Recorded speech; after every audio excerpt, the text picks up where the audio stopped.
Have you ever felt something watching you in the dark? Something you couldn't explain? Welcome to Haunted Fears, where Pennsylvania's most terrifying true stories come alive. What you're about to hear happened in real small towns across the state. Places you might have driven through, places that look peaceful by day, but hide something sinister beneath the surface. Before we begin, I need to tell you something important.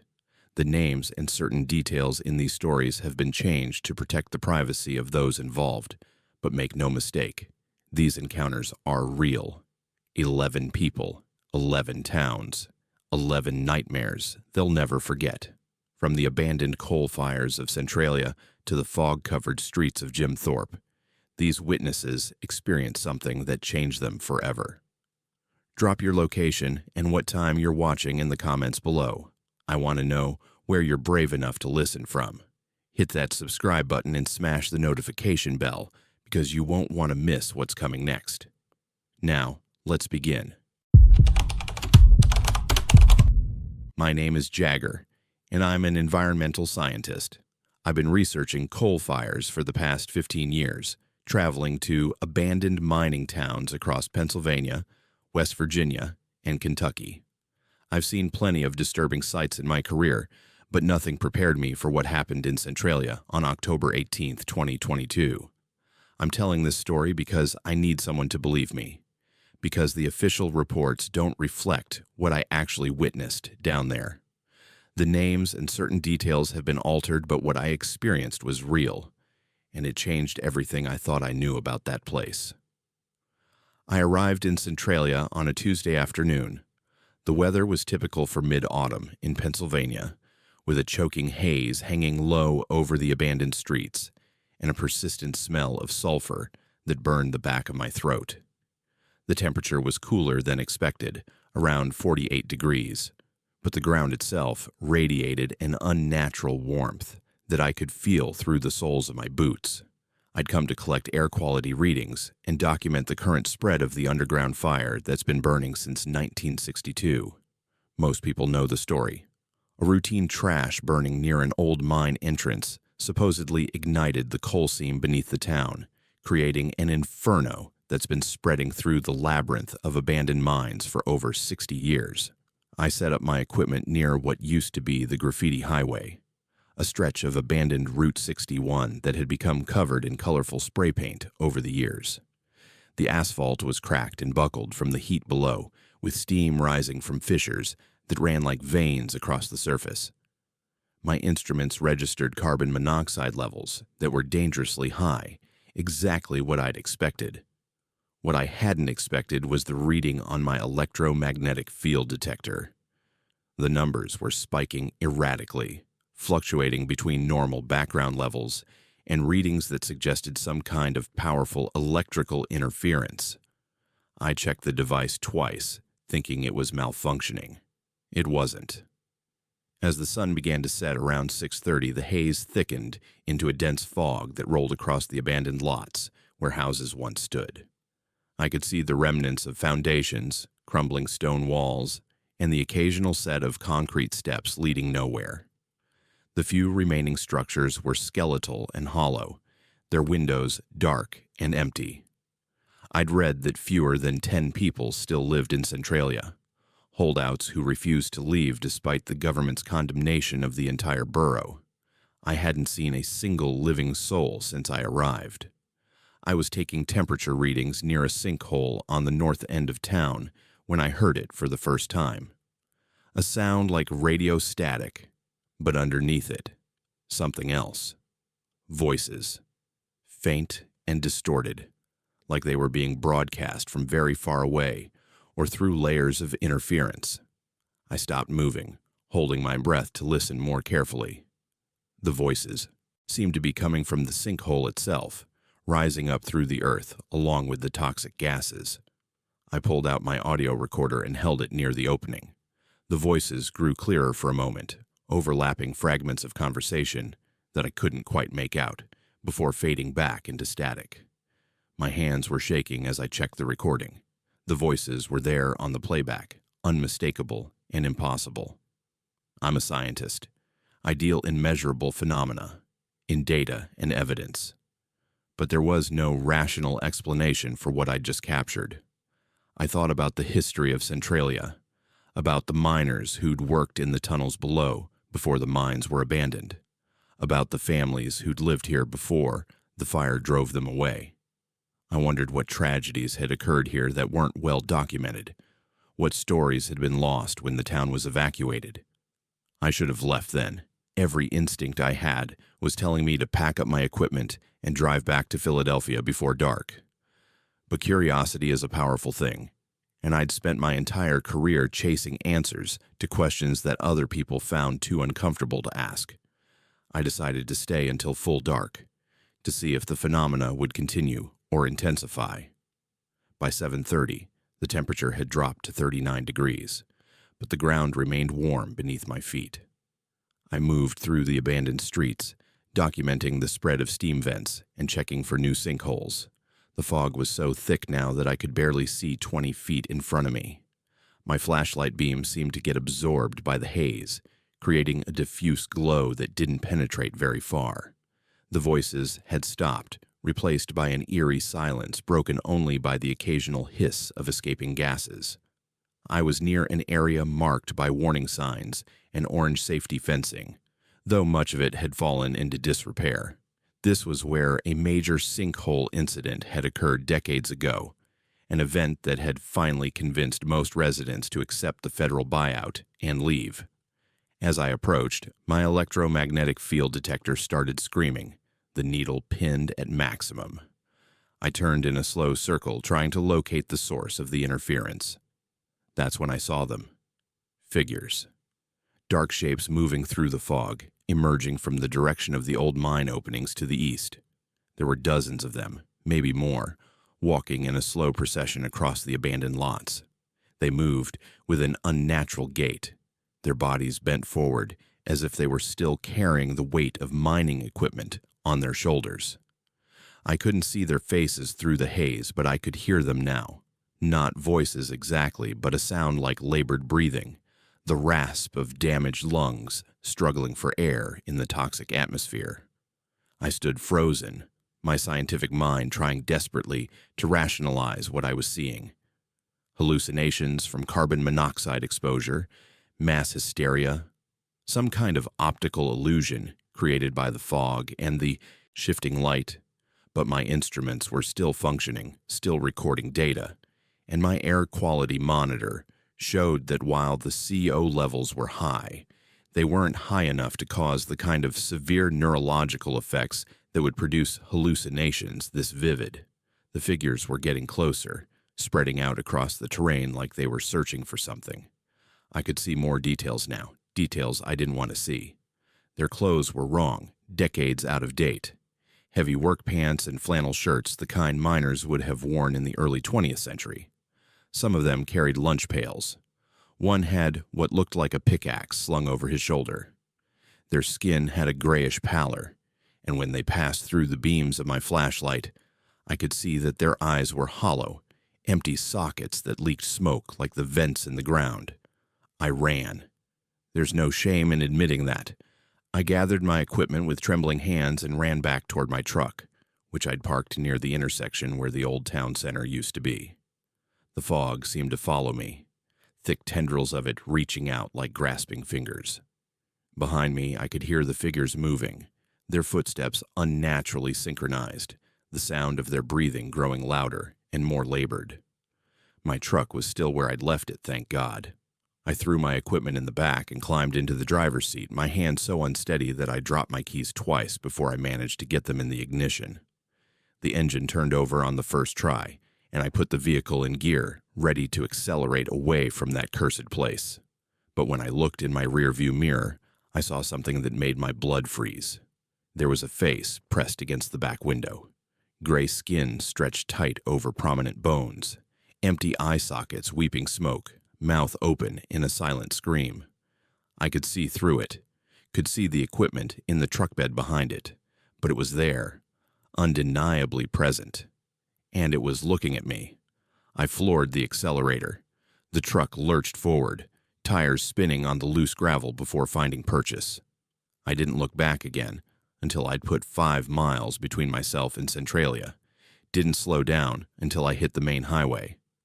When I finally pulled over at a rest stop to check my equipment and catch my breath, I found that my audio recorder had been running the entire time. I've listened to that recording 100 times since that night. You can hear everything: my footsteps, my breathing, the hiss of the gas vents, and underneath it all, those voices. Dozens of them now, speaking in languages I don't understand, calling out names of people who probably died decades ago. And at the very end, right before I started the truck, you can hear something else. A single word, whispered so close to the microphone that it must have been spoken directly into it. Stay. I submitted my official report 3 days later, carefully edited to include only the environmental data and air quality readings. I didn't mention the figures, or the voices, or the face in my window. Who would believe me? I'm a scientist. My reputation is built on objectivity and empirical evidence, but I've included the audio file in my personal archives, locked away with a note explaining what happened that night. I haven't been back to Centralia since October 18th, 2022. I've turned down 3 different research opportunities that would have required me to return. My colleagues think I'm being irrational, that I'm letting folklore and urban legends influence my professional judgment. Maybe they're right. But I know what I saw down there in the fog, what my instruments recorded, what's still calling out from beneath the burning ground. Whatever's trapped in those mines isn't just coal smoke and toxic gases. It's something older, something that's been feeding on the fire for 60 years, growing stronger as the flames spread deeper into the earth. The official estimates say the Centralia mine fire could burn for another 250 years before it runs out of fuel. I think about that sometimes, about what might emerge from those mines if the fire continues to burn for centuries. I think about the faces I saw in the fog, the empty eyes that wept smoke, the voices calling out from the darkness below. And I wonder if the real reason the government condemned Centralia wasn't because of the fire at all, but because of what the fire had awakened. The dead woman followed me home, and I knew her story before she ever spoke it. I've been giving ghost tours in Jim Thorpe for 43 years, and in all that time, I never once believed the stories I was telling were real. My name is Amelie, and I'm 67 years old now. I was born in this town, raised here, married here, and buried my husband here 15 years ago. Jim Thorpe is in my blood the way the coal dust used to be in the lungs of the miners who built this place back in the 1800s. Everyone knows me as the ghost tour lady, the woman with the lantern who walks tourists through the old jail and tells them about the Molly Maguires and the handprint that won't wash off cell 17. I've told those stories so many times I could recite them in my sleep, and until May 6th, 2019, I thought they were just that, stories. Entertainment for the tourists who come here to see the Victorian architecture and ride the scenic railway through the Lehigh Gorge. That night started like any other spring evening in Jim Thorpe. The weather had been temperamental all day, with a light drizzle that came and went, leaving everything damp and smelling of wet stone and river water. The fog was rolling in off the Lehigh River by the time my tour group gathered at 7 o'clock, near the old train station on Susquehanna Street. There were maybe 15 people that night, mostly couples in their 30s and 40s. A few college kids looking for a thrill. I remember thinking it was a good crowd, engaged and asking questions, the kind of group that makes the job feel worthwhile. We started at the old jail museum like we always do. I've been inside that building more times than I can count, and I know every stone in those walls, every cell, every story about the prisoners who died there. The jail was built in 1871, and it's famous for holding members of the Molly Maguires, a secret society of Irish coal miners who fought back against the mine owners in the 1870s. 7 of them were hanged for murder, though historians still debate whether they got a fair trial. The most famous story is about one of the prisoners who placed his hand on the wall of cell 17 and declared his innocence before he was executed. They say his handprint appeared on the wall after he died, and no amount of scrubbing or painting has ever made it disappear completely. I've shown that handprint to thousands of tourists over the years. I've watched people touch it, photograph it, argue about whether it's real or just water damage and wishful thinking. I've never felt anything unusual in that cell, never experienced the cold spots or strange feelings that some visitors claim to sense. But that night, something was different. As we stood in the narrow corridor outside cell 17, I felt a pressure in my chest, like someone was pressing their hand against my sternum. The air smelled wrong, not like the usual mustiness of old stone, but like coal smoke, and something metallic that made me think of blood. I finished my presentation quickly and moved the group along to the dungeon cells, trying to shake off the uncomfortable sensation. But as we descended the stone steps into the lower level, I heard something behind me. Footsteps. Light, deliberate footsteps that didn't match the rhythm of my tour group. I turned to look, holding my lantern higher to illuminate the darkness, but there was no one there. Just shadows and the faint gleam of moisture on the stone walls. The rest of the tour passed without incident, though I couldn't shake the feeling that someone was watching me. We walked through town to St. Mark's Episcopal Church, past the row houses on Broadway with their gingerbread trim and steep roofs, down to the old Mochchunk Opera House, where I told stories about the vaudeville performers who used to play there. The fog had thickened by then, wrapping around the Victorian buildings like cobwebs, muting the streetlights to soft halos of yellow. My voice sounded strange in the dampness, flat and absorbed, like the fog was swallowing my words.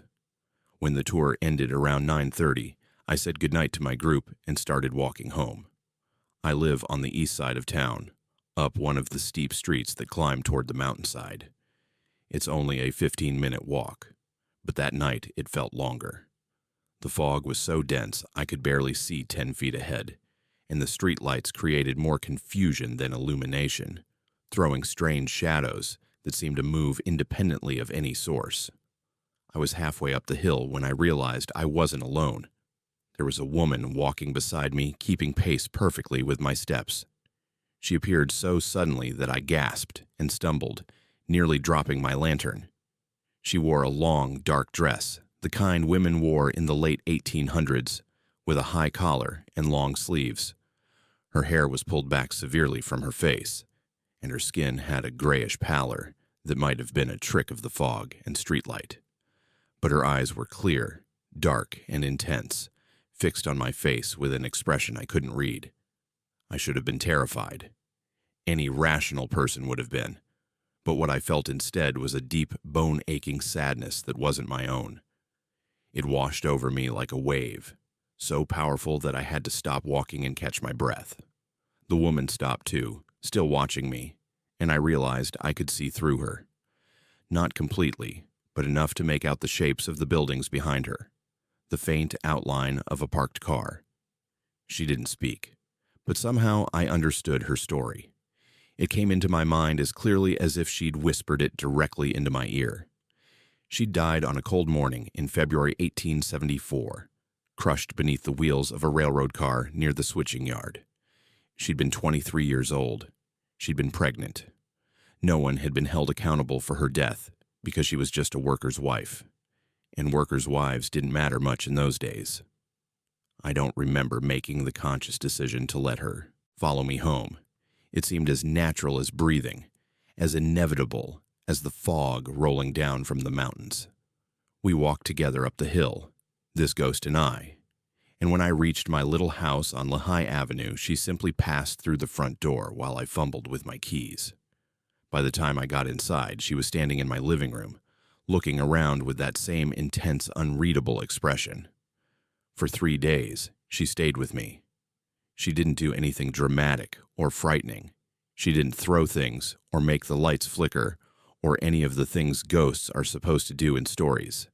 She just existed in my space, moving silently from room to room, watching me with those dark eyes.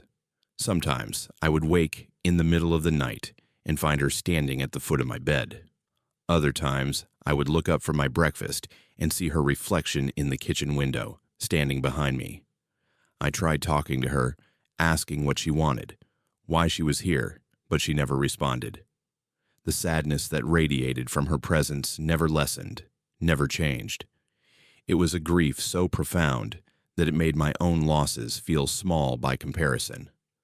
I thought about my husband, about the cancer that took him slowly over 2 years, about how I'd held his hand as he died in the hospital. That had been terrible, the worst thing I'd experienced in my life.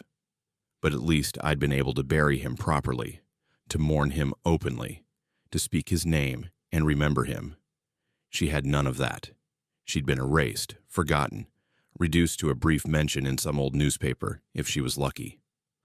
On the 4th day, I went to the Historical Society. I spent hours going through old newspapers and death records from 1874, and I found her story. A young woman, age 23, killed in a railroad accident on February 18, 1874. The article was 3 sentences long, buried on page 7 of the Carbon County Gazette. It mentioned that she left behind a husband and noted that the railroad company expressed its regrets. Nothing about the baby she was carrying. Nothing about who she'd been or what she'd meant to anyone. That evening, I did something I never thought I'd do. I went to St. Mark's Episcopal Church and spoke to the priest. I told him everything, expecting him to think I was losing my mind, but he just listened, nodding occasionally. And when I finished, he said something that surprised me. He said the dead don't haunt us because they're angry or evil. They haunt us because they need to be remembered. They need someone to acknowledge that they existed, that their lives mattered, that their deaths meant something. He agreed to hold a memorial service for her. It was small, just me and him and a few members of the Historical Society who'd become interested in her story. We stood in the old cemetery on the hillside, among the weathered headstones and ancient oaks, and we spoke about her life. We acknowledged her death, her loss. We recognized that she'd been real, that her pain had been real, that she deserved to be remembered. She appeared one last time that night. I was sitting on my porch watching the sun set over the mountains, when I felt that familiar pressure in my chest. She materialized in the chair beside me, but something had changed. The sadness was still there, but it was different now, softer somehow, like a wound that had finally begun to heal. She looked at me, and for the first time since she'd appeared, I saw her smile. It was a small, sad smile, but it was real. She faded slowly, becoming more transparent with each passing second, until all that remained was a faint shimmer in the air, like heat rising from summer pavement. And then she was gone. I still give ghost tours in Jim Thorpe. I still tell the old stories about the Molly Maguires and the handprint in cell 17 and the opera house that might be haunted. But I added a new story to my repertoire. I tell people about a young woman who died in a railroad accident in 1874, about how she was forgotten for over 100 years until someone finally remembered her. Most tourists think it's just another spooky tale, another bit of local color to make their visit more interesting. But I know better now. I know that ghosts are real, and I know why they linger. They're not trying to scare us or hurt us. They're just trying to be remembered, to have someone acknowledge that they were here, that their lives had meaning, that their deaths deserve more than 3 sentences in an old newspaper. I understand that now, in a way I never did before. May 6th, 2019. Before a dead woman followed me home through the fog and taught me that the most powerful thing we can do for the departed is simply to remember them. The fog still rolls in off the Lehigh River on spring evenings. The Victorian buildings still cast strange shadows in the streetlight. And sometimes when I'm walking home after a tour, I feel that familiar pressure in my chest, and I know that someone is walking beside me. But I'm not afraid anymore. I just acknowledge their presence, whispered that I see them, and keep walking. Because that's all they want, really. Just to be seen, just to be remembered, just to know that they mattered, even if only to one old woman who gives ghost tours in a small Pennsylvania town. The dead woman followed me home, and I knew her story before she ever spoke it.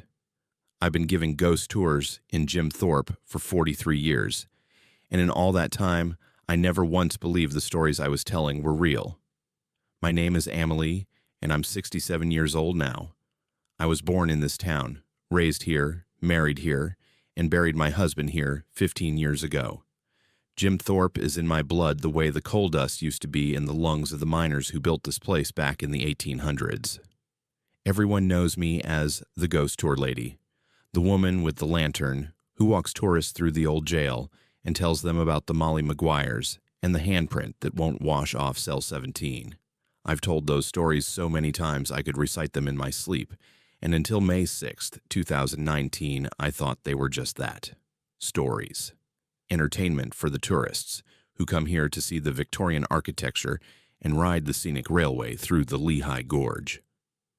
That night started like any other spring evening in Jim Thorpe.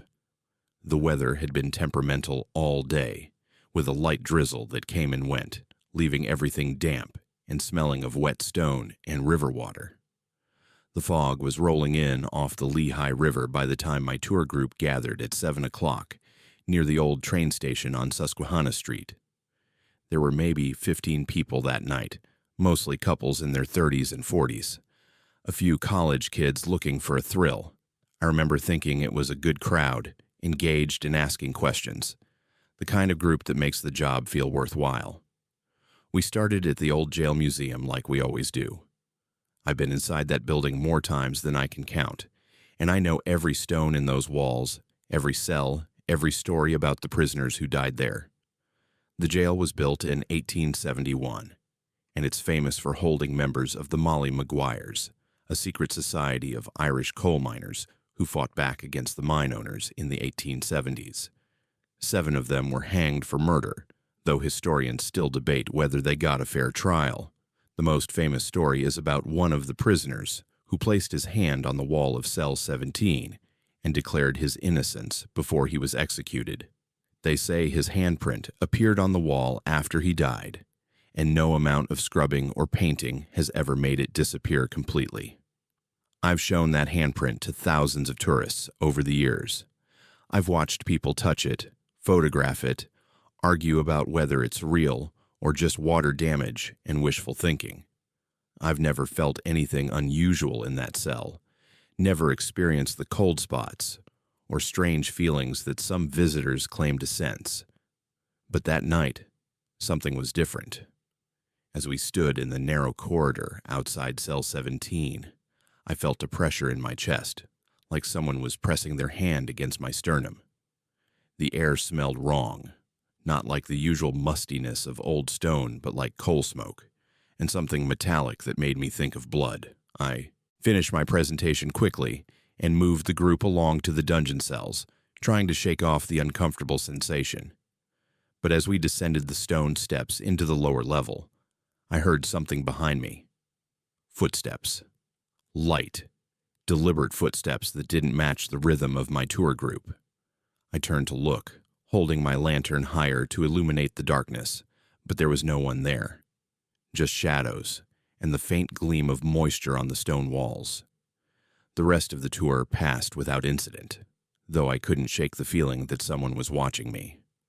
We walked through town to St. Mark's Episcopal Church, past the row houses on Broadway with their gingerbread trim and steep roofs, down to the old Mochchunk Opera House, where I told stories about the vaudeville performers who used to play there. The fog had thickened by then, wrapping around the Victorian buildings like cobwebs, muting the streetlights to soft halos of yellow. My voice sounded strange in the dampness, flat and absorbed, like the fog was swallowing my words.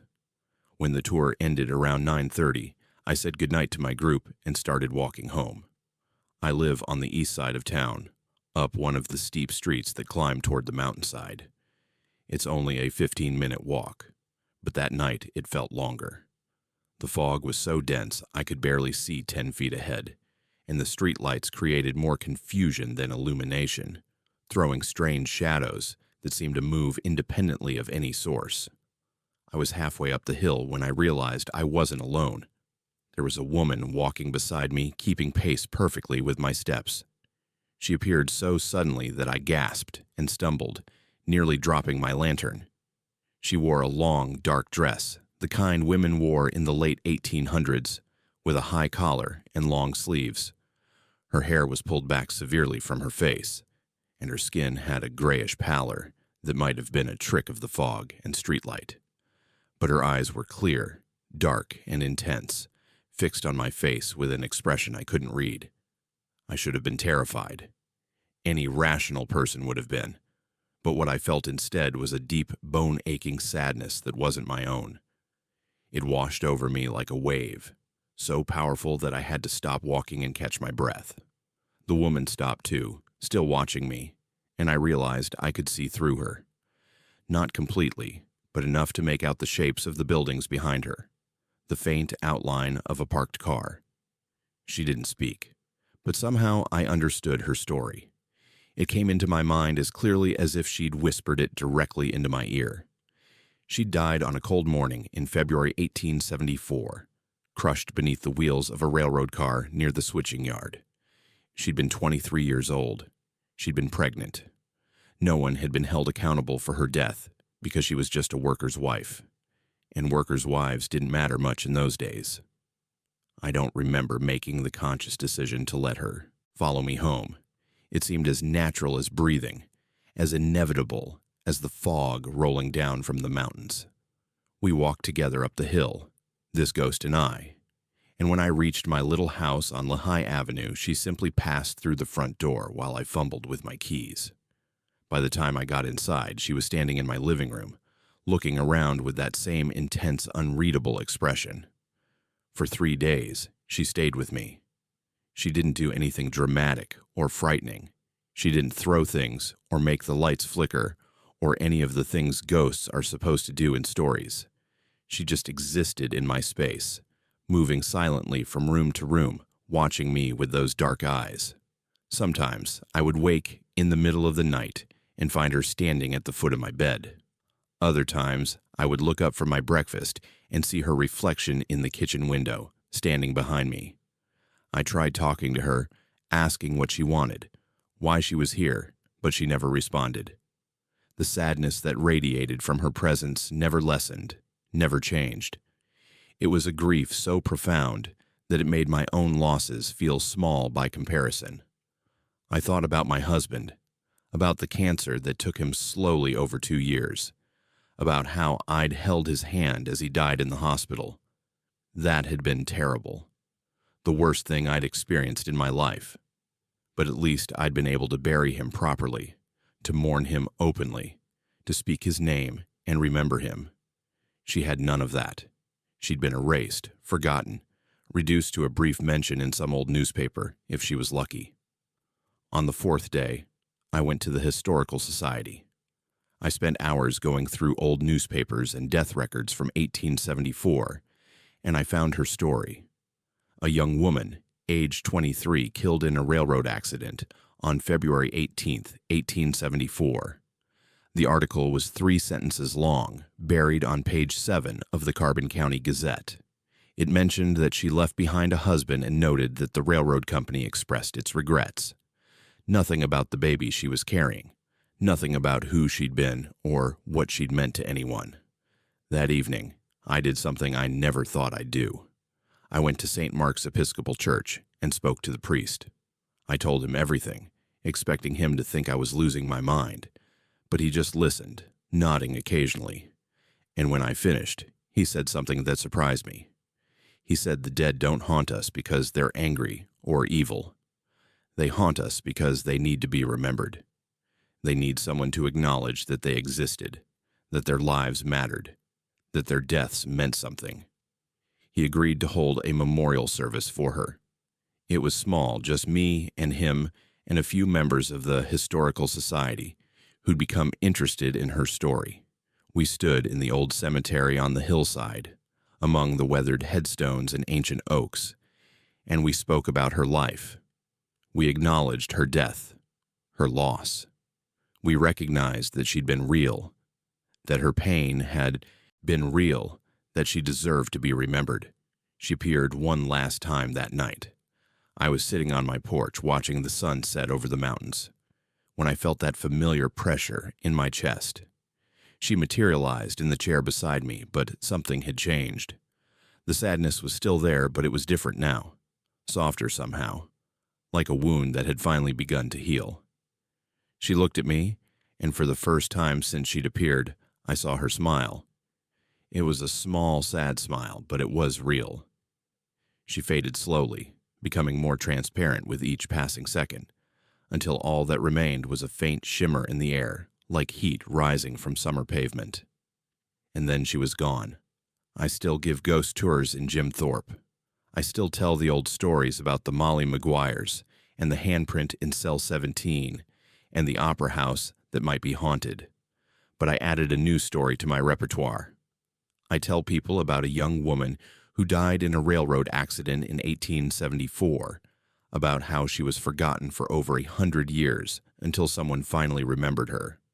Most tourists think it's just another spooky tale, another bit of local color to make their visit more interesting. But I know better now. I know that ghosts are real, and I know why they linger. They're not trying to scare us or hurt us. They're just trying to be remembered, to have someone acknowledge that they were here, that their lives had meaning, that their deaths deserve more than 3 sentences in an old newspaper.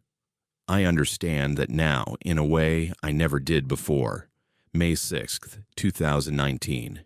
Before a dead woman followed me home through the fog and taught me that the most powerful thing we can do for the departed is simply to remember them. The fog still rolls in off the Lehigh River on spring evenings. The Victorian buildings still cast strange shadows in the streetlight. And sometimes when I'm walking home after a tour, I feel that familiar pressure in my chest, and I know that someone is walking beside me. But I'm not afraid anymore. I just acknowledge their presence, whispered that I see them, and keep walking. Because that's all they want, really. Just to be seen, just to be remembered, just to know that they mattered, even if only to one old woman who gives ghost tours in a small Pennsylvania town. The road kept changing, and I couldn't find my way out. But I'd been warned this would happen, told by 3 different people that these mountains don't let strangers leave easily. My name is Tyrell, and I'm 24 years old. I drive for FedEx, been doing it for about 8 months now since I moved to Pennsylvania from North Carolina. Back home, my grandmother raised me on stories about haints and spirits, about roads that move and places that trap the unwary. She made me promise before I left that I'd respect the land wherever I went, that I'd listen when locals gave warnings. I kept that promise. That's probably the only reason I'm still here to tell what happened on January 12, 2024.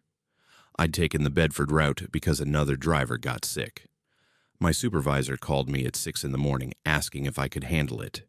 I said yes, but I made sure to stop at the diner on Main Street first, the one with the faded red awning and the sign that's been there since 1952. My grandmother taught me that if you're going somewhere new, you talk to the locals first. You show respect. You listen. The waitress was a woman in her 50s with tired eyes and hands that shook slightly as she poured my coffee. I asked her about the route north on 220, told her I had deliveries up in the hills. "You new around here?" she asked, studying my face. 8 months, I said. "From North Carolina." She nodded slowly. "Your people teach you anything about respecting old places?" "Yes, ma'am. My grandmother made sure of that." "Good." She leaned in closer, her voice dropping. "Storm's coming in this afternoon. Big one. If you're going to make those deliveries, you finish before 2 o'clock. You hear me? And if the road starts feeling wrong, if things don't look right, you pull over. You stop the truck, you put it in park, and you say out loud that you respect the land and you're just passing through. You understand?" "I understand," I said. "Has something happened up there?" She glanced around the diner. 2 other customers, both locals by the look of them, were watching our conversation. "Drivers go missing sometimes," she said quietly. "Not often, but enough." Usually outsiders who don't know to be careful. You seem like a smart young man. Just remember what I told you. I paid for my coffee and left a good tip. Made my deliveries in town without any trouble. Kept an eye on the sky. The clouds were building up dark and heavy to the northwest, moving in faster than the weather report had predicted. By 11:30, light snow was already falling. I made 3 deliveries along Route 220, and at each house, I took a moment to speak to whoever answered the door. Asked them about the weather, about the road conditions further north. An old man at the second house grabbed my arm as I was leaving. "You feel anything strange up there? You turn around," he said. "Don't try to push through it. These mountains been here longer than any of us, and they got their own ways." "I'll be careful, sir," I promised. The snow was coming down heavy by the time I reached Snake Spring Road for my 4th delivery. The GPS showed it was 2 miles up a winding mountain road. I sat at the turnoff for a minute, engine running, watching the snow swirl in my headlights. Then I put my hand on the dashboard. "I'm just passing through," I said out loud, feeling foolish, but remembering my grandmother's teachings. "I respect this land. I'm not here to cause any harm." The road felt wrong from the start. Not dangerous exactly, but off somehow, like the air pressure was different, or the angle of the light wasn't quite right. My GPS started glitching within half a mile, the screen flickering between different routes. I kept my speed slow, my attention sharp, and I kept talking. "Just delivering a package," I said to the empty cab. "Just doing my job, and then I'm heading back to town." I passed a covered bridge and felt a chill that had nothing to do with the temperature.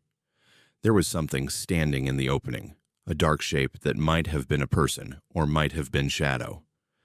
I didn't slow down to look closer. A mile later, I saw the bridge again. Same bridge, same gap in the railing. My chest tightened, but I didn't panic. My grandmother had told me about places like this, about roads that loop and fold back on themselves when they don't want you there. I pulled over carefully, put the truck in park like the waitress had told me. The whispering started immediately, voices just below the threshold of hearing. I took a deep breath. "I hear you," I said, louder this time. "I understand this is your place. I'm not trying to disrespect it. I'm just trying to get my work done and get home safe. My grandmother taught me better than to push where I'm not wanted." The whispering got louder for a moment, then faded. In the silence that followed, I heard something else. A woman's voice, clear and close. "3 more bridges. Don't stop again. Don't look at what you see parked. Just keep moving and keep talking." My hands were shaking, but I put the truck back in gear. "Thank you," I said. "I'll do that." I passed the bridge 3 more times like the voice had said. Each time there were cars parked at the rest stop, old vehicles buried in snow, shapes sitting inside them that I didn't let myself look at directly, and I kept talking the whole time, keeping up a steady stream of words. "I'm Tyrell Johnson from Charlotte, North Carolina. My grandmother's name was Ruth. She taught me to respect the spirits in the old places.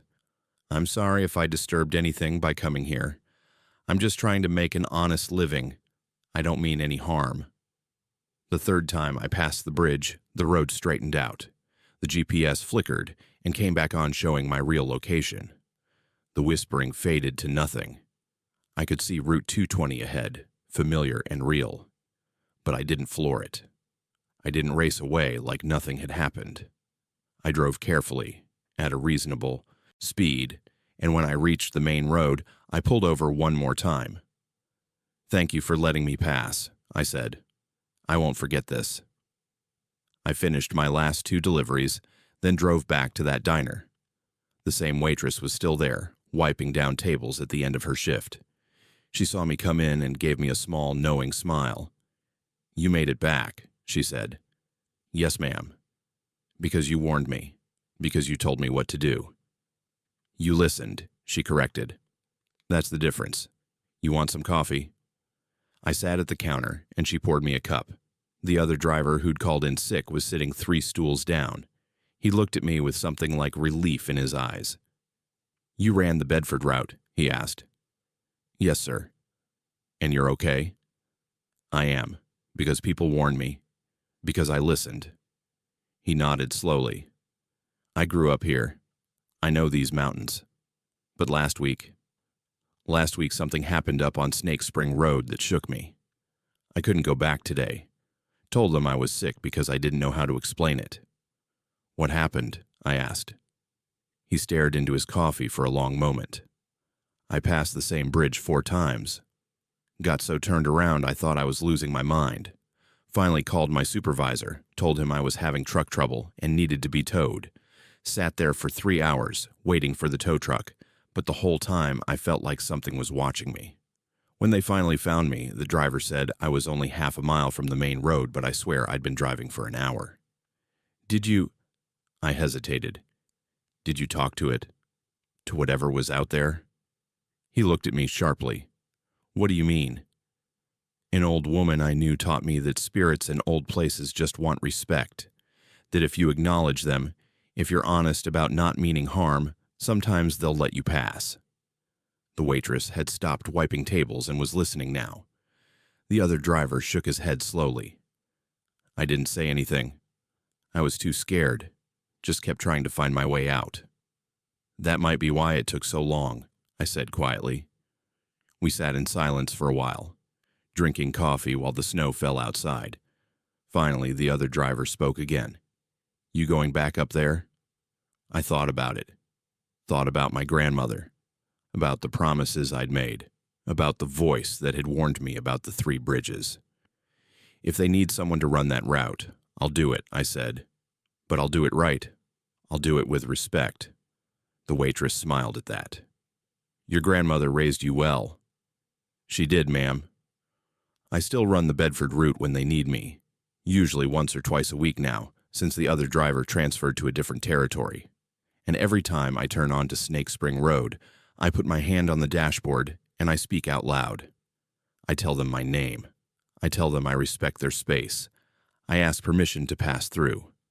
Sometimes the road is just a road. Sometimes I make my deliveries and head back to town without incident. But other times, I feel that pressure in the air, that sense of being watched. And when that happens, I just keep talking. I tell stories about my grandmother, about growing up in North Carolina, about learning to respect things that can't be explained or controlled. The waitress told me last week that the locals have started talking about me. The new driver who knows how to be respectful. The outsider who understands that some places require more than just navigation. They require acknowledgement. A few of the old-timers have stopped me on the street to share their own stories, their own experiences with the strange things that happen in these mountains. I'm not scared of that route anymore. Cautious, yes. Respectful, always. But not scared. Because I learned what my grandmother tried to teach me all along. The unknown isn't necessarily hostile. It's just unknown. And if you approach it with honesty and respect, if you acknowledge that you're the visitor and not the master most times, it'll let you pass. The snow still falls heavy in January. The bridges still stand sentinel over dark water.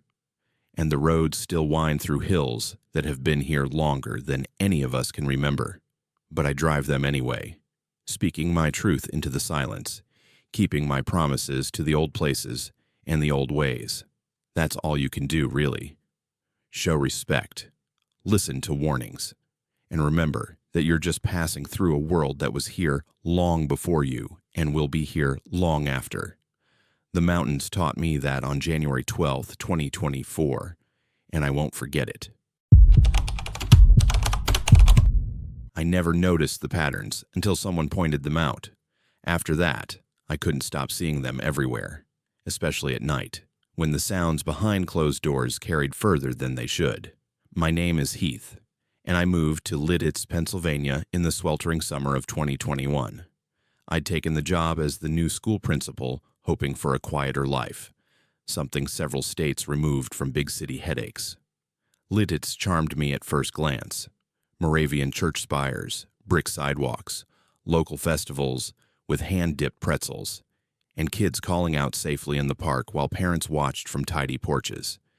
It was the kind of place that invited trust, the kind of trust that makes you miss what's happening right under your nose.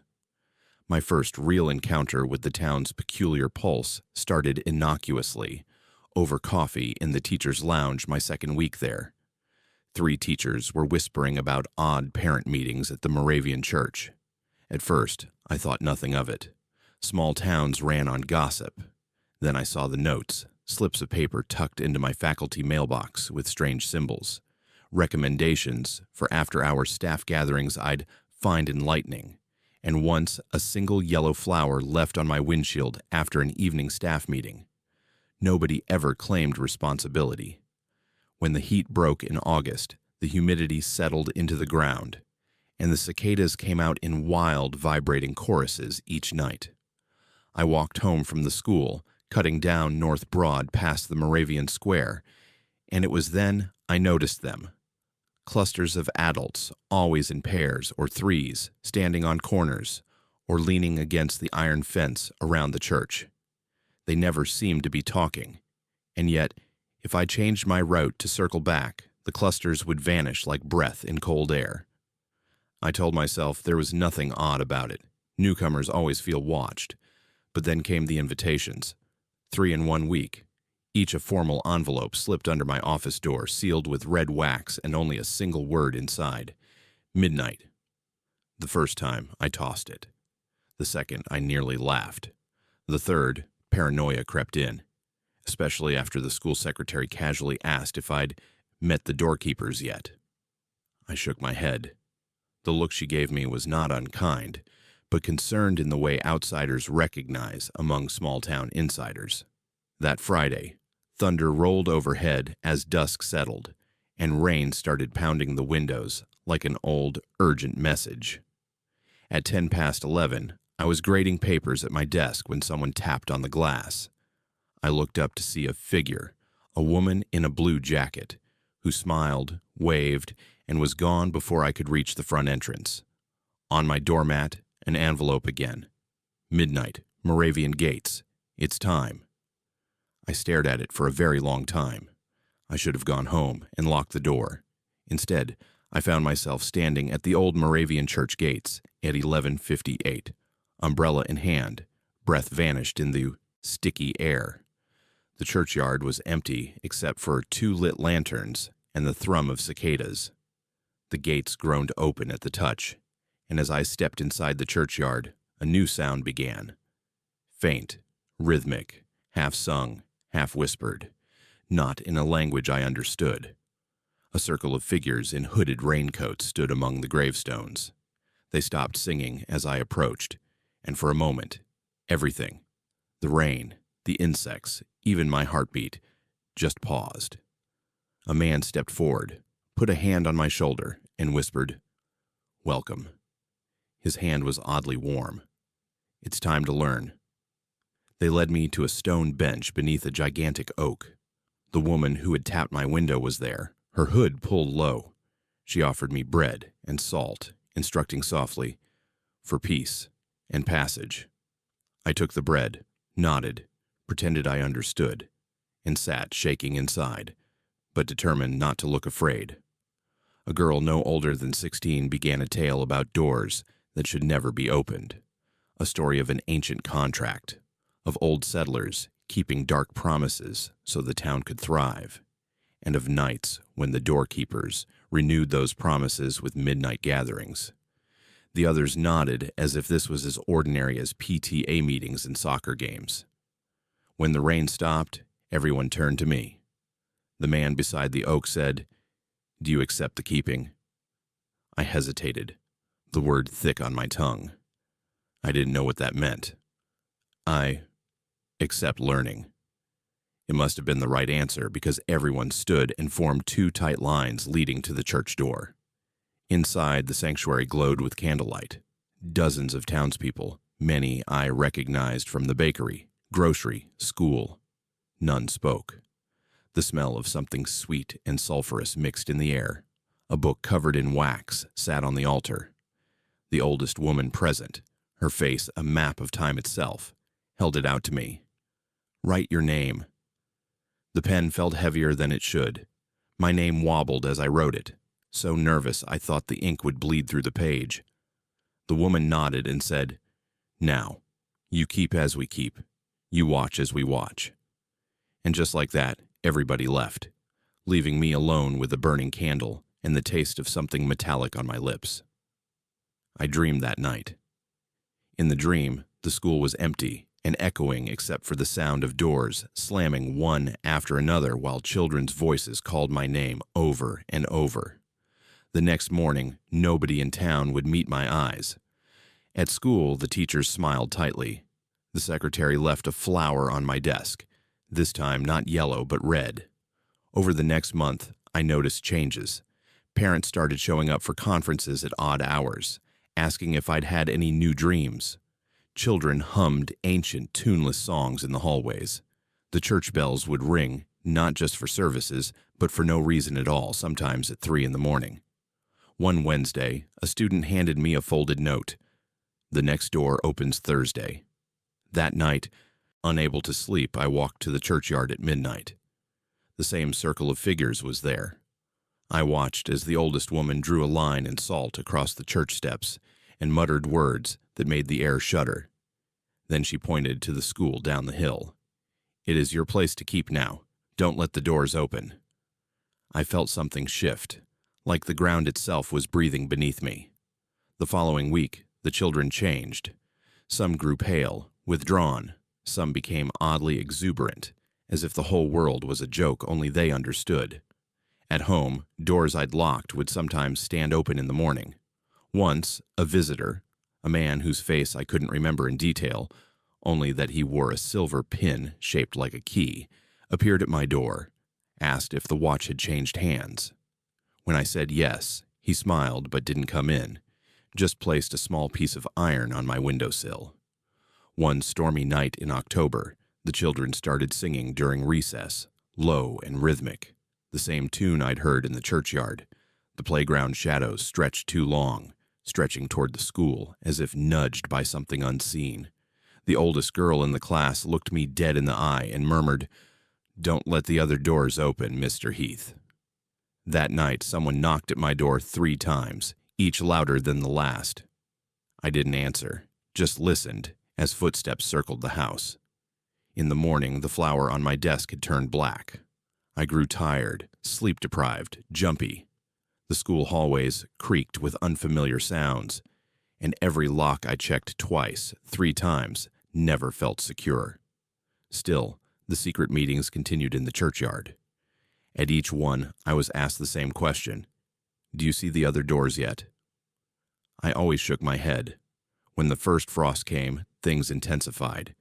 Parents pleaded for permission slips to take the children out at night for long walks, saying it was tradition. The children themselves became obsessed with doors, drawing them, talking about them, lingering around the entrances as if waiting for someone to come in or out. One late November night, after a particularly difficult staff meeting, I found myself back at the gates. The entire churchyard was filled this time, at least 50 people. All watched me approach, eyes reflecting candlelight. The oldest woman spoke. "One door is opening. Will you close it?" I nodded, uncertain, but desperate for the fear to end. She handed me the iron passed to me months earlier. "Hold this at dawn and walk the length of the school, touching every doorknob. Do not stop, and do not look back, whatever you hear." I followed the instructions as the first light of day crept over Lititz. As I walked, the halls behind me filled with a sound like hundreds of voices muttering together, for an instant almost becoming shouts.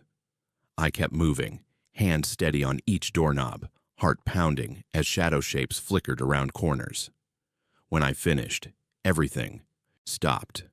The school was empty, silent, and sun was rising. Relief shook me so hard I had to sit down in the main office, feeling the weight of something massive lift from my shoulders. That day, every child greeted me by name, and the parents who had previously avoided my gaze now smiled, calm and almost loving. The oldest woman from the churchyard left me a single red flower in my mailbox, along with a note. You kept your door. The town resumed its normal pulse. The church bells rang only on Sundays and weddings. The secret meetings stopped. At least I stopped being invited. The children returned to their laughter, their games, and even the cicadas faded with the late season. But every so often, when I walk home past the Moravian Square and the night air is thick with summer, or the first insulation of snow, I see someone standing in the shadow of the church gates, a red flower at their feet, watching. Lititz is still the same safe, charming town, at least on the surface.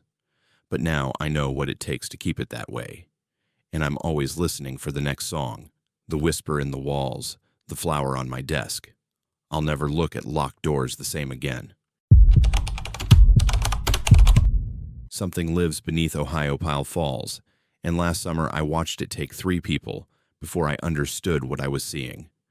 I'm 17 years old, and I'll never work as a canoe guide again. My name is Kason.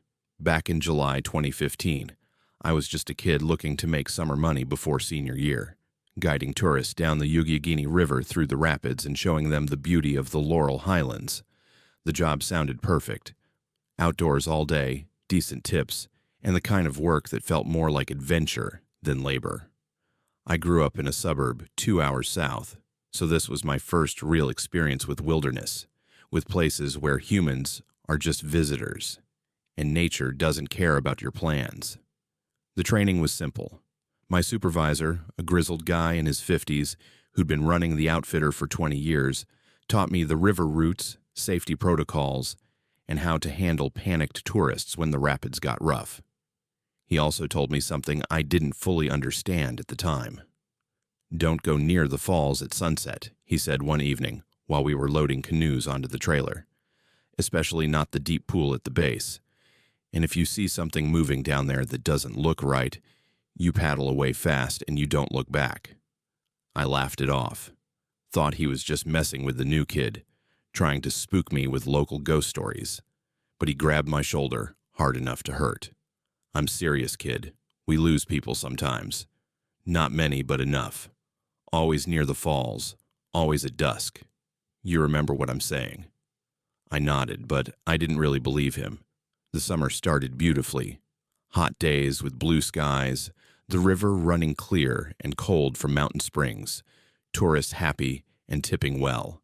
I learned the rhythm of the water, how to read the currents, how to steer through rapids without flipping. The work made me strong and confident, and by mid-July, I felt like I owned that river. That's when I met the couple from Ohio. They showed up on July 22nd, a Wednesday, asking specifically about a sunset tour. They wanted to paddle out to Ohiopyle Falls and watch the sun go down from the water. I should have said no. The outfitter didn't officially offer sunset tours, and I remembered the warning from my supervisor. But they were offering double the normal fee, and I was 17 and stupid and thought I knew better. We launched at 7 p.m. The river was calm, the air thick with humidity, and the smell of wet rock and pine. They sat in the middle of the canoe while I paddled from the back, steering us downstream toward the falls. The light was already turning golden, that magic hour photographers love, painting everything in warm amber tones. The man kept asking questions about the local wildlife, what kind of fish lived in the river, whether there were bears in the forest. Had I ever seen anything unusual? His wife was quieter, trailing her hand in the water and humming something tuneless. I noticed she wore a silver necklace with a strange symbol I didn't recognize, something with too many angles. We reached the falls around 7:40. The roar of water was deafening this close, millions of gallons pouring over the cliff face into the deep pool below. The mist created rainbows in the fading light. It was beautiful and terrible at the same time, the kind of beauty that makes you feel small and temporary. I anchored us about 50 yards from the falls, close enough to feel the spray but far enough to stay safe. The sun was touching the horizon now, the sky turning orange and purple. That's when I noticed the water around us was unusually still. No current, no movement, just flat calm despite the churning falls so close by. "Do you feel that?" the woman asked suddenly. Her hand was still in the water, her eyes closed. "Feel what?" I asked. "Something's listening." Her husband laughed nervously. "She's always saying weird things. Don't mind her." But I did mind, because I felt it too. A pressure in the air, a sense of being watched by something that wasn't quite there. The temperature had dropped at least 10 degrees in the last minute, my breath suddenly visible in the humid summer air. That's when the woman started screaming. She was staring down into the water beside the canoe, her face twisted in absolute terror. I looked down and saw it. A shape moving in the depths, massive and wrong, all angles and appendages that didn't make sense. It was rising, coming up from the deep pool where the falls pounded endlessly into darkness. I grabbed my paddle and started backing us away, but the thing was fast. It broke the surface 20 feet from us, and I still don't have words to properly describe what I saw. It wasn't a fish or an animal. It was something else, something that hurt to look at directly, like my brain couldn't process the geometry of its form. Multiple limbs, or tentacles, or something in between. Eyes that weren't really eyes, but openings into somewhere else. A sound that wasn't quite sound, but more like vibration, that made my teeth ache and my vision blur. The woman was still screaming, but her husband had gone completely silent, staring at the thing with his mouth open and his eyes blank. Then he stood up in the canoe. "Sit down," I yelled, but he wasn't listening. He was moving toward the edge, toward the water, like he was hypnotized. His wife grabbed at him, but he shook her off easily, his strength wrong and jerky like a puppet on strings. He stepped into the water and sank immediately. No struggle, no sound, just gone beneath the surface, like something pulled him down. The wife lunged after him, and I grabbed her around the waist, holding her back while she fought and clawed at me. The canoe was rocking violently now, taking on water. I could see the shape circling below us, moving in patterns that made my head spin if I looked too long. Then the wife stopped struggling. She turned to look at me, and her eyes were wrong, completely black, reflecting nothing, and I knew whatever was looking out of her face wasn't her anymore. "It wants you to see," she said, in a voice that wasn't quite human. "It wants you to understand that you're swimming in its home, playing in its feeding ground. It's been here forever, and you're just food that moves." She smiled, and then she let herself fall backward into the water. I tried to grab her, but she slipped through my fingers like smoke. And then she was gone too, pulled down into the dark. I paddled. Paddle strokes so fast and hard my shoulders screamed, putting distance between me and that pool, that thing, that horror that I still see every time I close my eyes. Behind me, I heard splashing, heard that sound that wasn't sound, heard something massive breaching the water. I didn't look back. I just paddled until my muscles gave out, and I hit the shore a mile downstream, dragging the canoe up onto the rocks and collapsing on the mud. The authorities searched for 3 days. They found no bodies, no evidence of drowning, nothing. The couple's car was still parked at the outfitter. Their belongings were in their hotel room. They had simply vanished into the river at sunset, and I was the only witness. My supervisor found me on the 4th day sitting on my porch staring at nothing. He sat down beside me and didn't say anything for a long time. Finally, he spoke. "You went to the falls at sunset." "Yes." "You saw it." "Yes." He nodded slowly. "Most people don't come back. The fact that you did means it let you go. That means it wants you to remember, wants you to carry the story." I quit the next day. Went home, barely graduated high school because I couldn't focus on anything except the nightmares. I haven't been back to Ohiopyle since that summer. Can't even look at rivers without feeling sick. But I know it's still there, in the deep pool beneath the falls, waiting for sunset, and the next fool who doesn't listen to warnings. Sometimes, late at night, I still hear that sound that isn't sound, feel that pressure in the air, and I know it's thinking about me, remembering the one that got away. I'm 19 now, And I've learned that some places belong to things older than us, and when you enter their territory, you're not the apex predator anymore. You're just meat that hasn't stopped moving yet. Don't go to Ohiopyle Falls at sunset, and if something tells you to look down into the water, do yourself a favor and paddle away as fast as you can. They say every bar has its ghosts, but at the Elk's Head Tavern, the ghosts still drink. I've been coming here for 30 years, and last year on November 2nd, 2020, I finally understood why some nights feel heavier than others. My name is Douglas, and I'm 53 years old. Been retired from the coal mines for about 5 years now, living off disability payments and the occasional handyman job when my back allows it. Born and raised right here in Elkland, up in the northern tier of Pennsylvania, where the forests are thick and the winters are long, and folks mind their own business, unless you give them reason not to. The Elk's Head has been my second home since I turned 21. It's the kind of place where everyone knows your name, your drink, and probably your business, whether you want them to or not. The tavern sits on Main Street, a squat brick building that's been there since the 1920s, maybe earlier.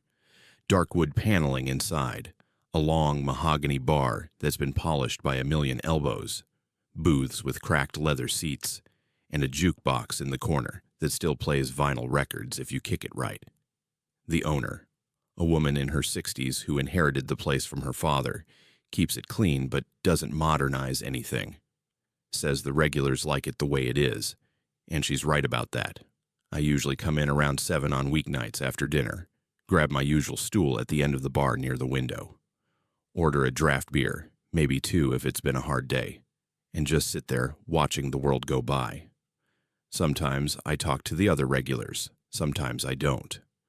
We're all miners, or ex-miners mostly, or loggers, or guys who've worked construction their whole lives and have the broken bodies to prove it. We understand each other without needing to say much. The strange thing about the Elk's Head is that some nights the atmosphere changes. Not every night, just once in a while. Usually on cold evenings when the wind is rattling the windows and the old coal tipple down the street is casting long shadows. The air gets heavier somehow, thicker, and conversation dies down to whispers. The jukebox will skip on certain songs. Glasses will sweat condensation even though the heat is on. And if you're paying attention, really paying attention, you'll notice people sitting at the bar who weren't there a minute ago. I first noticed it maybe 15 years back. I was sitting in my usual spot, and I looked up to see a guy 3 stools down who I could have sworn wasn't there when I came in. He was drinking whiskey, wearing old work clothes covered in coal dust, staring straight ahead at nothing. I figured he'd come in while I was lost in my thoughts. But when I looked away and looked back, he was gone. No sound of a door opening, no footsteps, just gone. I asked the bartender about it, and she gave me this look, kind of sad and knowing, and said, "You saw one of them then." "One of what?" I asked. "The old-timers," she said quietly. "The ones who never really left." She told me the story that night, the one all the regulars know but nobody talks about much. Back in 1970, there'd been a fight at the Elk's Head. Bad one. Started over something stupid like bar fights always do. Maybe a woman, or an unpaid debt, or an insult that hit too close to home. But it escalated fast, the way violence does when men have been drinking and holding grudges. 3 men ended up dead that night. Stabbed, beaten. One of them hit his head on the corner of the bar and never got up. The place shut down for 2 years after that. When it reopened, the new owner scrubbed away the blood and patched the bullet holes and tried to pretend it never happened. But the men who died there, they never left. They come back sometimes, especially on November 2nd, the anniversary of that night. They sit at the bar, order drinks that never get poured, replay conversations that ended 50 years ago. Most of the time, they're harmless, just shadows of what used to be. But sometimes, if you're unlucky enough to be there on the wrong night, they remember they're angry. They remember they died violently, and they look for someone to share that anger with. I'd seen them a few times over the years, but never paid much attention. Figured it was tricks of the light, or me having one too many. I'm not the kind of man who believes in ghosts or supernatural nonsense. I believe in what I can touch and see and explain. Coal dust in your lungs, that's real. A bad back from years of hard labor, that's real. Ghosts? That's just stories old men tell to pass the time, until November 2nd, 2020. It was a Monday night, cold and drizzling, the kind of weather that gets into your bones. I'd spent the day trying to fix a leaky roof for a widow down the street, and my back was killing me. I needed a beer and some quiet, so I headed to the Elk's Head around 7:30. The place was mostly empty, just a couple of other regulars nursing their drinks and staring at their phones. I took my usual stool and ordered my usual draft. The bartender that night was a young guy, maybe 25, relatively new. He served me with a nod but didn't say much. I noticed he kept glancing at the calendar behind the bar, this nervous look on his face. I didn't think anything of it at the time. The beer was cold and good, washing away some of the day's aches. I was halfway through my second when the air changed. That heavy feeling I'd experienced before, but stronger this time. The lights seemed to dim even though nothing had touched the switches. The temperature dropped maybe 10 degrees in a matter of seconds, and the sounds of the street outside, the occasional car passing, the wind in the trees, all of it just stopped. Like someone had hit a mute button on the world. I looked around and saw them, not just one or two this time, but maybe a dozen men, all sitting at the bar or standing in groups near the pool table. They were solid-looking, not transparent or glowing like movie ghosts. Just regular guys in work clothes from another era, flannel shirts and dungarees, scuffed boots, faces marked by hard living. The other living patrons had gone still, frozen in their seats like they knew not to move. The young bartender had gone pale, his hands gripping the edge of the bar. One of the ghost men turned to look at me. He was maybe 40 years old, stocky build, with a scar running down his left cheek. His eyes were the worst part. Dark and empty, like looking into deep water where you can't see the bottom. "You're in my seat," he said. His voice sounded normal, maybe a little raspy, but not otherworldly or echoing or any of that movie nonsense. I should have been terrified, but maybe it was stubbornness, or maybe it was just the fact that I'm too old and tired to be scared anymore. I took another sip of my beer. "This has been my seat for 30 years, I said. He smiled, but it wasn't friendly. "It was mine first, November 2nd, 1970. I was sitting right there when the bastard came at me with a knife." I remembered the story. 3 dead men. I looked at the ghost, really looked at him, and saw the blood staining his shirt front.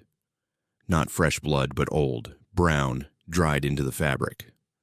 "That was a long time ago," I said quietly. "For you, maybe. For me, it was yesterday. For me, it happens every night. Every single night I die in this bar, and every night I wake up and do it again." More ghosts were gathering now, moving closer. I recognized the bartender's expression, that mix of terror and resignation. This had happened before. This happened every year on this date, and from the look on his face, it didn't always end well for the living.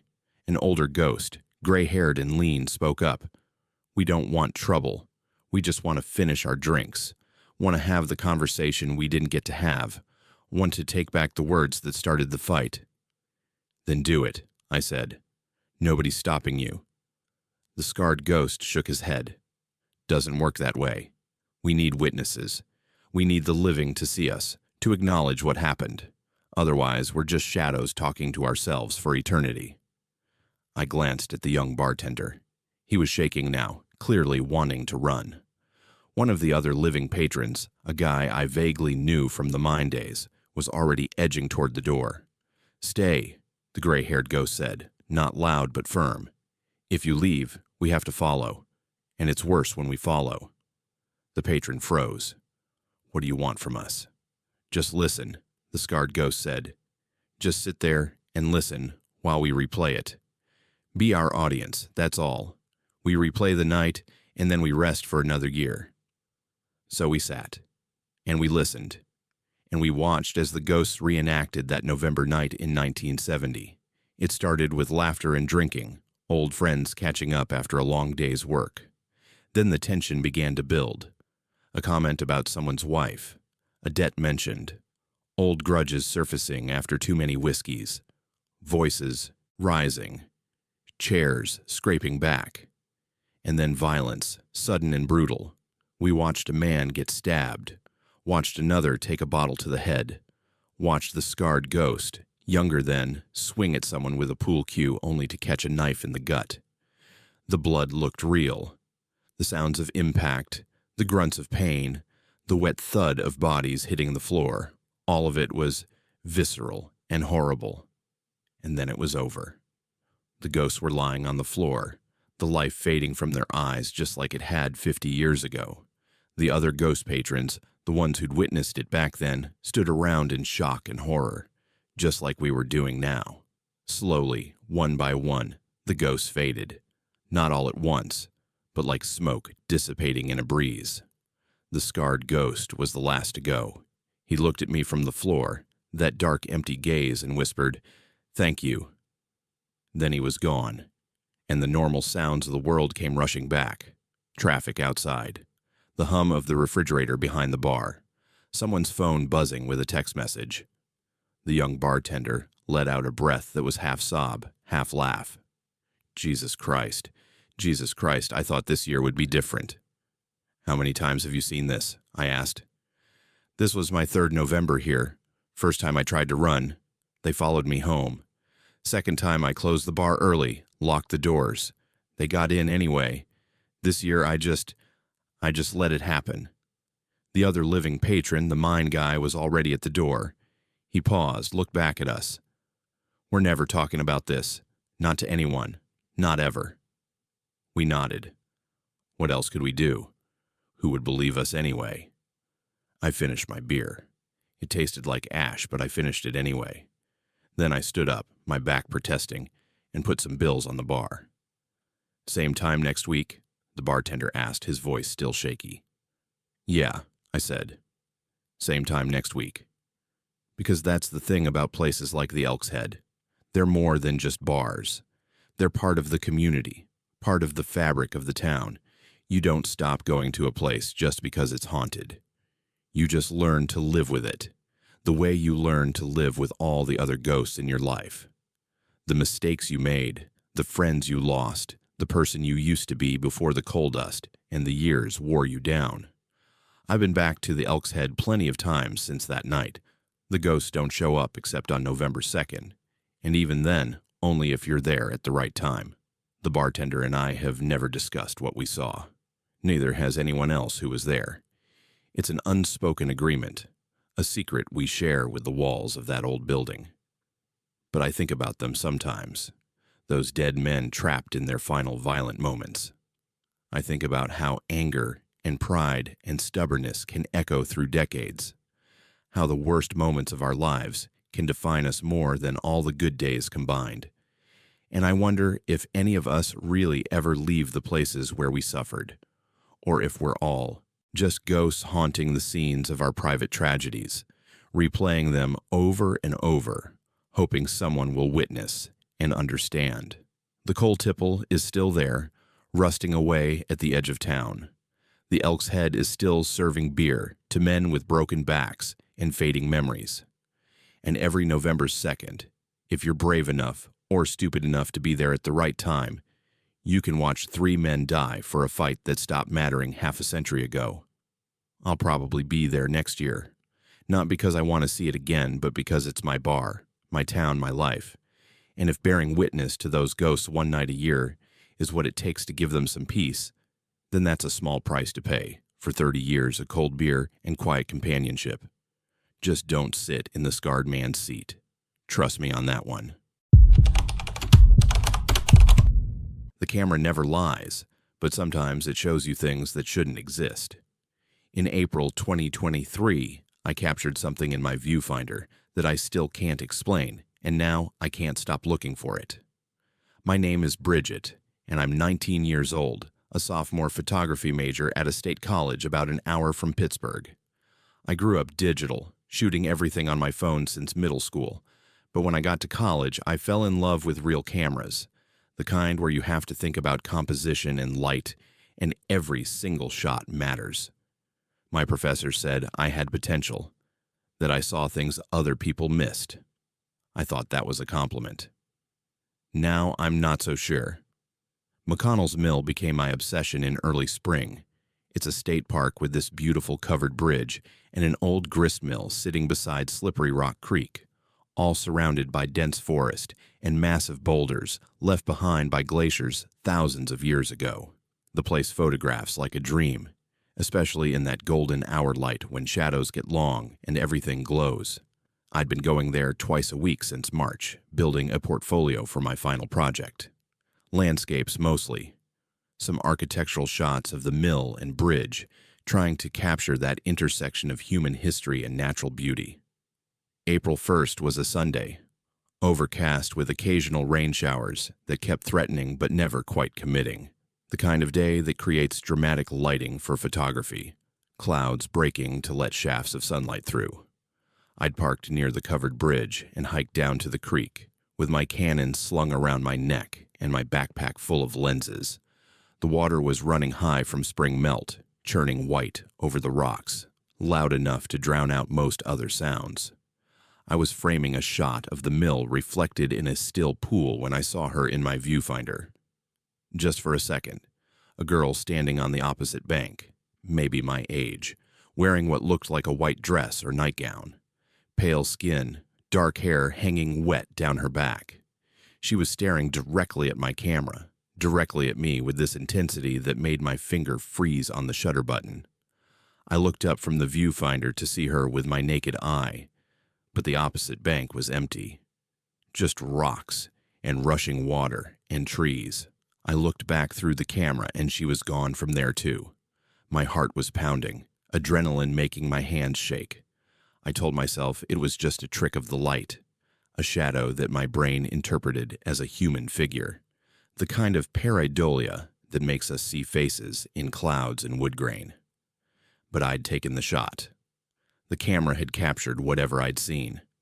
I spent the next 20 minutes shooting the mill and bridge from various angles, but I couldn't focus properly. My thoughts kept returning to that girl, to the way she'd been looking at me. Not threatening exactly, but with an urgency that felt almost desperate. When I got back to my dorm room that evening, I immediately uploaded my photos to my laptop. I went through them chronologically, editing exposure and color balance, deleting the ones that didn't work. And then I got to the shot from the creek, the one where I'd seen the girl. She was there in the photo. Not clearly, not obviously, but if you knew where to look, you could see her. A pale shape among the darker rocks, a suggestion of a face, of eyes watching the camera. But here's the thing that made my skin crawl. She was closer in the photo than she'd been in my viewfinder, like she'd moved toward me in the fraction of a second between what I saw and what the camera recorded. I zoomed in on her face, or what might have been her face. The image got grainy and pixelated, but I could make out features. Hollow eyes, mouth open like she was screaming or calling out, though I'd heard nothing over the sound of rushing water. I didn't sleep well that night. Kept dreaming about standing at the creek with my camera, seeing her get closer with each shot, moving through the water toward me while I stood frozen, unable to lower the camera or look away. The next time I went to McConnells Mill was 3 days later, on Wednesday afternoon. I told myself I was going back for more photos, that I needed different light and angles for my portfolio. But really, I was going back to see if I could find her again, to prove to myself that she wasn't real, that it had been some kind of technical glitch or my imagination working overtime. The weather was clearer this time, sunlight filtering through the trees and creating dappled patterns on the forest floor.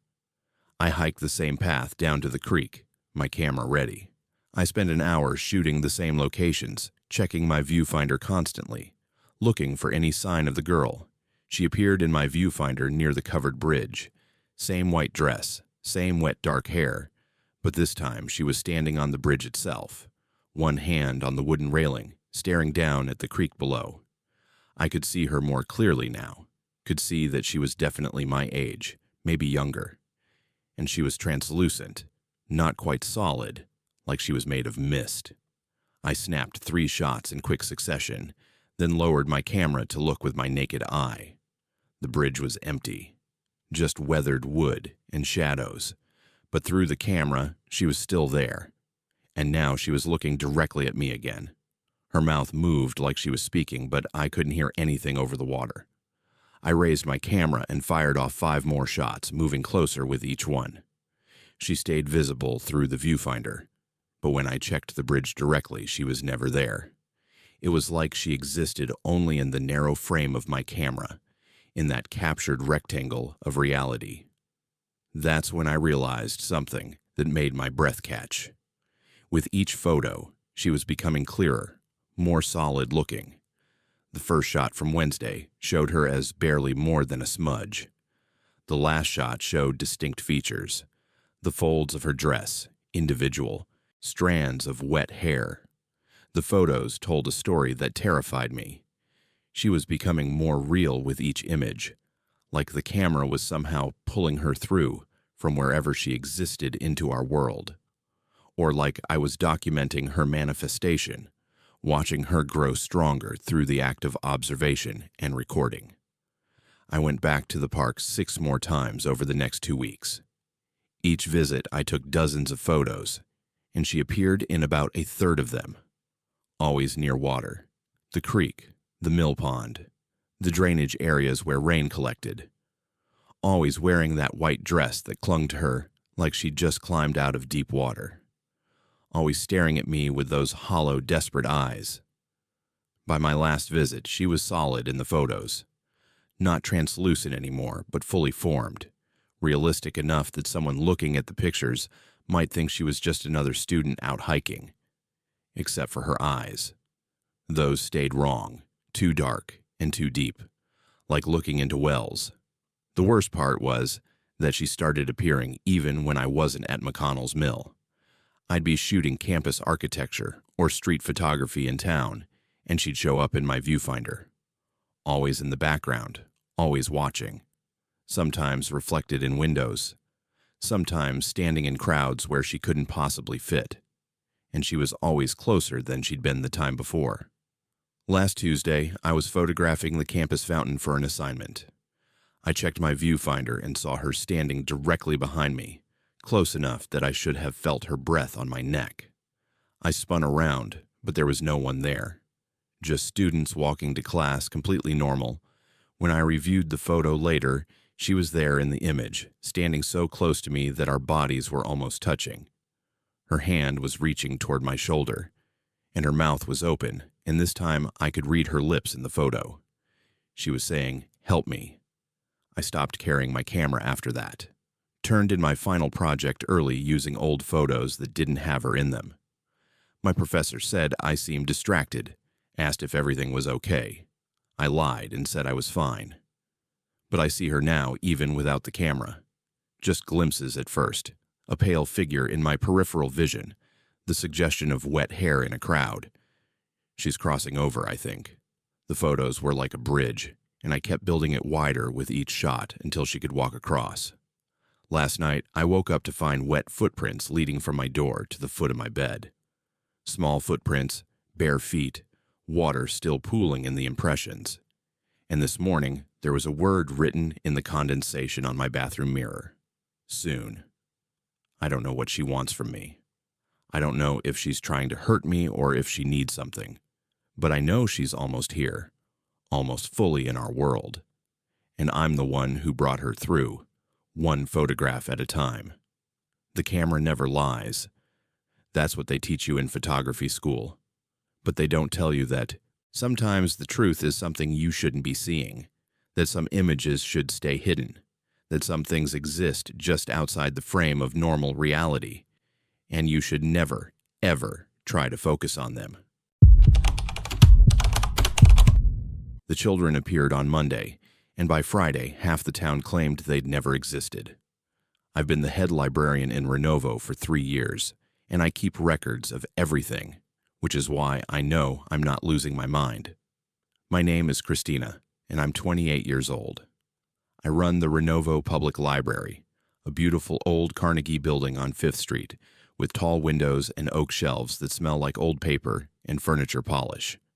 It's not a big library, maybe 8,000 volumes, a dozen computers, a children's section with bright carpet and miniature chairs, but it's the heart of this small Pennsylvania town. Everyone comes through eventually. That's how I know who belongs here and who doesn't. The children showed up during story hour.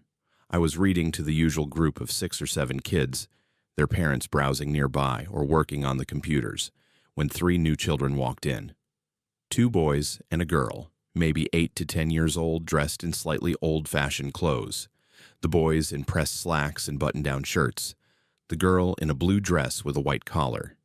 They sat perfectly still in the back row, hands folded in their laps, watching me with unnaturally focused attention. After story time, I approached them. "Hi there. I don't think I've seen you before. Are you new to Renovo?" The girl smiled, but it didn't reach her eyes. "We've always been here." "Oh? What are your names?" They didn't answer, just continued smiling with that same flat expression. I looked around for parents or guardians, but the other families were packing up, heading out. When I turned back, the 3 children were gone, just vanished, like they'd never been there at all. I asked the other parents if they'd seen them. Blank stares. Nobody remembered 3 extra children sitting in the back row. I even checked the security footage. Our system is old but functional. The tape showed me reading to the usual kids. No additional children, no blue dress, no boys in pressed slacks. But I knew what I'd seen. The next day they appeared in the periodicals section. Same 3 children, sitting at a table, not reading, just sitting with their hands folded. I walked over immediately. "Okay, this is strange. Where are your parents?" "We don't have parents," the older boy said. His voice was flat, emotionless. "We have guardians." "Guardians? Who?" "The town," the girl said. "Renovo keeps us." I didn't like the way she said keeps, like they were possessions, not people. "I need to contact your guardians. Can you give me a name? A phone number?" They stood up in unison and walked toward the exit. I followed them, but they moved faster than seemed possible, and by the time I reached the door, they'd vanished again. No sign of them on the street. No sound of footsteps. I started keeping a notebook. Every time I saw them, I wrote down the date, time, location, what they said. Over the next week, they appeared 7 more times, always in the library. Always. Those same 3. And always. When I tried to get other people to acknowledge them, nobody else could see them. Except once. On Thursday afternoon, an elderly woman who'd lived in Renovo her entire life came in to return some books. She saw the children sitting in the reference section and her face went white. "Dear God," she whispered. "They're back." "You see them too?" I grabbed her arm, desperate for validation. "Every generation they come back," she said, her voice shaking. "My grandmother told me about them. Her grandmother told her. Children who aren't children, Renovo's debt." "What debt?" But she was already backing toward the door. "Don't engage with them. Don't write about them. Don't try to help them. They're not here for help. They're here for collection." "Collection of what?" She left without answering. That night, I stayed late at the library, digging through our local history archives. Renovo was founded in the 1860s as a railroad town. The Pennsylvania Railroad built massive locomotive repair shops here, and the population exploded to service the railroad. But before that, the land had belonged to Native American tribes, and before them, the records got vague. I found a reference in a journal from 1867, handwritten by one of the town's founders. "We have made the necessary arrangement to ensure Renovo's prosperity. 3 children, given willingly by their families in exchange for protection from the fevers that plague the valley. Their spirits bind the town's fortune. May God forgive us. 3 children. Given. Spirits binding the town. I kept reading. Every few decades, the journal entries mentioned the visitation, periods when 3 children would appear, and shortly after, people would start disappearing. Not dying. Disappearing. One entry from 1923. The children walked through town for 6 days. On the 7th day, the Morrison family vanished from their home. No trace, no explanation. The children were not seen again for another generation. The Morrison house still stood on 6th Street. I'd walked past it hundreds of times. A nice family lived there now, a couple with 2 teenage kids. I'd helped the kids with their homework at the library. I looked up from the journal and saw the 3 children standing in the doorway to the archive room. The girl stepped forward. "You're reading about us." "Who are you?" My voice came out steadier than I felt. "We're what keeps Renovo alive," the older boy said. "Every 30 years, we return. We walk the streets. We count the families. And we take what's owed." "What's owed?" 3 for 3, the girl said. 3 children bound, 3 families taken. The original bargain must be maintained. "That's insane. You can't just—" "We don't take," the younger boy interrupted. "The town takes. Renovo itself. We're just the markers. We appear when the debt comes due." I stood up, my chair scraping loudly in the silent archive. "I'm not going to let you hurt anyone." They smiled, all 3 of them, that same flat expression. "You can't stop the town from collecting. You can only choose who it takes." They walked toward me, moving in perfect synchronization. I backed against the shelves, my heart hammering. "Stay away from me." "We're not here for you," the girl said. "You don't have family in Renovo. You're not bound here, but your neighbors are. Your patrons are. 23 families with children. 3 will disappear by Sunday. Unless—" "Unless what?" "Unless you leave," the older boy said. "Abandon the library. Abandon the town. Break the chain of witnesses. If no one sees us, if no one records us, the collection is delayed. We return to waiting. But the families will be safe for another generation," the girl finished. "The debt needs acknowledgement. You've been acknowledging us, writing about us, telling others. You've activated the collection cycle." I looked at my notebook, at the careful records I'd kept, at the journal entries I'd been reading. "So, if I stop, if I don't—" "Leave tonight," the younger boy said. "Don't come back. Don't tell anyone why. Just go." They turned and walked out of the archive room. I followed them through the darkened library, watching as they moved toward the exit. At the door, the girl looked back. "You have until sunrise. After that, the collection begins." I sat in that empty library until midnight, staring at my notebook, at the archives, at the lists of families with children whose names I knew by heart. The Johnsons, the Pratts, the new family on 6th Street in the old Morrison house. I thought about calling the police, but what would I say? 3 ghost children told me people would vanish unless I left town. They'd think I was having a breakdown. I thought about ignoring the warning, staying, fighting somehow. But fighting what? A bargain made 150 years ago. A debt written into the very foundations of the town. At 1 a.m., I made my decision. I went to my apartment, packed a single bag, and wrote 3 letters. 1 to the mayor, resigning my position effective immediately due to family emergency. 1 to my assistant librarian, giving her instructions for keeping things running.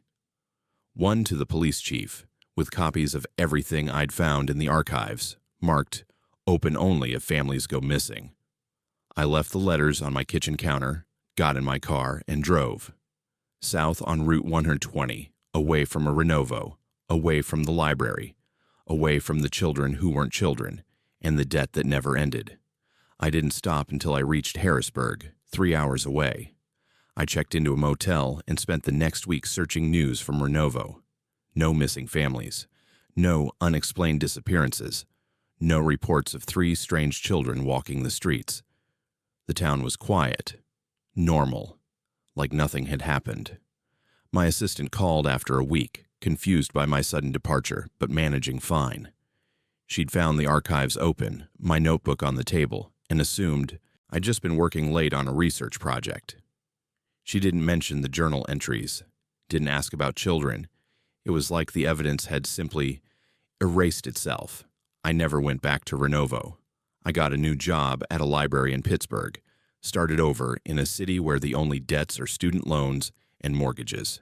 But sometimes, late at night, I wonder if I did the right thing, if my leaving really saved those families, or if I just postponed the inevitable by another generation. And I wonder who will be working at the Renovo Library in 30 years when the children return, if they'll see them, if they'll investigate, if they'll read the archives and find, what? Will my notebook still be there? Will the journal entries remain, or does the town erase its own history to keep its secrets safe? I don't know, but I do know this. Some places carry debts too old and too deep to ever fully repay. They just keep collecting, generation after generation, and all you can do is choose whether to be the one who sees it happen or the one who looks away. I chose to look away. I'm not proud of that, but I'm still here, still alive, still free to leave when I want. The families of Renovo don't have that luxury. They're bound there by history and bargain and blood, and somewhere in that beautiful Carnegie Library, with its oak shelves and tall windows, the archives wait for the next witness. I just hope they're smarter than I was. I hope they burn the journals, close the records, and refuse to acknowledge what they see. Because once you acknowledge it, once you write it down and make it real, the collection begins, and there's no stopping it. Only postponing. Only running. Only leaving behind the people you couldn't save. Silence has a taste in Tamaqua, metallic and wrong, like blood you've swallowed without realizing you bit your tongue. I'm a sound engineer, and 3 days ago, I recorded the voice of a girl who'd been silent for 20 years. And now I understand why she never spoke. My name is Hannah, and I'm 33 years old. I work freelance for documentary production companies, traveling around recording interviews and ambient sound. The Tamaqua project was supposed to be simple. Record oral histories from longtime residents about the town's coal mining heritage. Easy work. Good pay. 3 days on location, then home to Philadelphia. The girl was there from the beginning, though nobody mentioned her. On my first day, I was setting up equipment in the community center to interview an elderly man about his grandfather's work in the mines. As I adjusted microphone levels, I noticed her sitting in the back corner of the room, maybe 12 or 13 years old, wearing a faded blue dress, dark hair hanging straight down her back. She sat perfectly still, hands folded in her lap, watching me with intense focus. "Is she with you?" I asked the old man. He glanced back, then returned his attention to me without acknowledging her. "Let's begin whenever you're ready." "But should she—" "Whenever you're ready," he repeated more firmly. I let it go. Started the interview. The old man talked about cave-ins and black lung, about men who went into the mines and never came out. Good material. But throughout the entire conversation, I was aware of the girl in the corner, never moving, never making a sound. At one point, I checked my recording levels and noticed something strange. My equipment was picking up 2 people breathing, the old man's raspy, labored breath, and something else, lighter, slower, coming from the corner where she sat. After the interview, I asked the community center director about her. The woman's face went tight. "You saw her?" "Yes. She was sitting right there. Is she okay? Does she need—" "Don't talk to her," the woman interrupted. "Don't acknowledge her. And whatever you do, don't try to make her speak." "Why? What's wrong with her?" The woman looked at me for a long moment. "She doesn't speak. Hasn't spoken in 20 years, since she was very small. And it's better that way. Trust me." But she wouldn't explain further. Just gave me the address for my next interview and hurried away. The girl appeared at every interview after that. Different locations. Someone's living room, the public library, a cafe on Broad Street. But she was always there. always in the background, sitting motionless, watching. And nobody ever acknowledged her. Not the interviewees, not the coffee shop staff, not other patrons. They'd glance at her, then quickly look away, like she was something they'd agreed not to see. By the third day, I was obsessed with her. Who was she? Why did she follow me? Why would nobody talk about her? Between interviews, I asked around town. The responses were always the same. Tight faces, quick changes of subject, warnings not to engage with her. Finally, an elderly woman I was interviewing, a former school teacher, took pity on me. After I turned off my recording equipment, she leaned in close. "The girl. You want to know about her?" "Yes, please." Her mother worked in the mine office in the 1990s, when they were closing down the last operations. One day, the girl, she was maybe 4 years old, came to visit her mother at work. Somehow, nobody knows how, she got into one of the sealed mine shafts. The old dangerous ones they'd closed off decades before. Oh my God. They found her 3 days later, deep in the tunnels, physically unharmed. But she never spoke again. Whatever she saw down there, whatever she experienced in that darkness, it took her voice. Doctors said there was nothing physically wrong with her. She just stopped speaking. That's terrible, but why does everyone act so strange about her?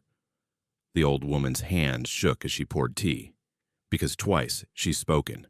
Once when she was 7, once when she was 10, and both times within 24 hours, someone died. Horrible deaths, mining accidents, even though the mines were already closed. A man crushed by equipment that hadn't run in years. A woman fell into a shaft that hadn't been open in decades. My mouth went dry. You're saying her speaking causes... I'm saying there's something in those old mines, something she met in the darkness, and it listens for her voice. When she speaks, it hears, and it comes. I should have packed up and left. Instead, I found myself watching the girl more carefully. She attended my final 3 interviews that day, always in the background, always silent. I started noticing details, the way she never blinked, the way her chest barely moved when she breathed, the way she seemed to be waiting for something. My last interview was scheduled for 7 p.m. at the Historical Society, a beautiful old building near the center of town. I was interviewing the town historian about the 1897 mining disaster that killed 43 men. The girl sat in her usual spot, watching. Halfway through the interview, my recording equipment started malfunctioning. Static bursts, feedback whines, the levels jumping erratically. I stopped the interview to check the connections. Everything looked fine, but the interference continued. Then I heard it through my headphones. A voice, barely audible under the static.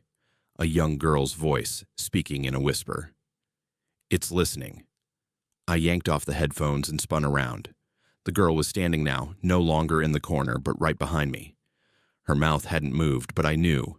Somehow I knew. The voice had been hers. "Did you speak?" I asked. The historian had gone pale. "Oh no. Oh God, no." "What? What's wrong?" She spoke. You made her speak. He was backing toward the exit. "We have to leave. We have to leave right now." But it was too late. The lights flickered. The temperature dropped so suddenly I could see my breath. And from somewhere deep below the building, I heard a sound like machinery starting up. Grinding, groaning, the shriek of metal on metal. The girl's mouth opened.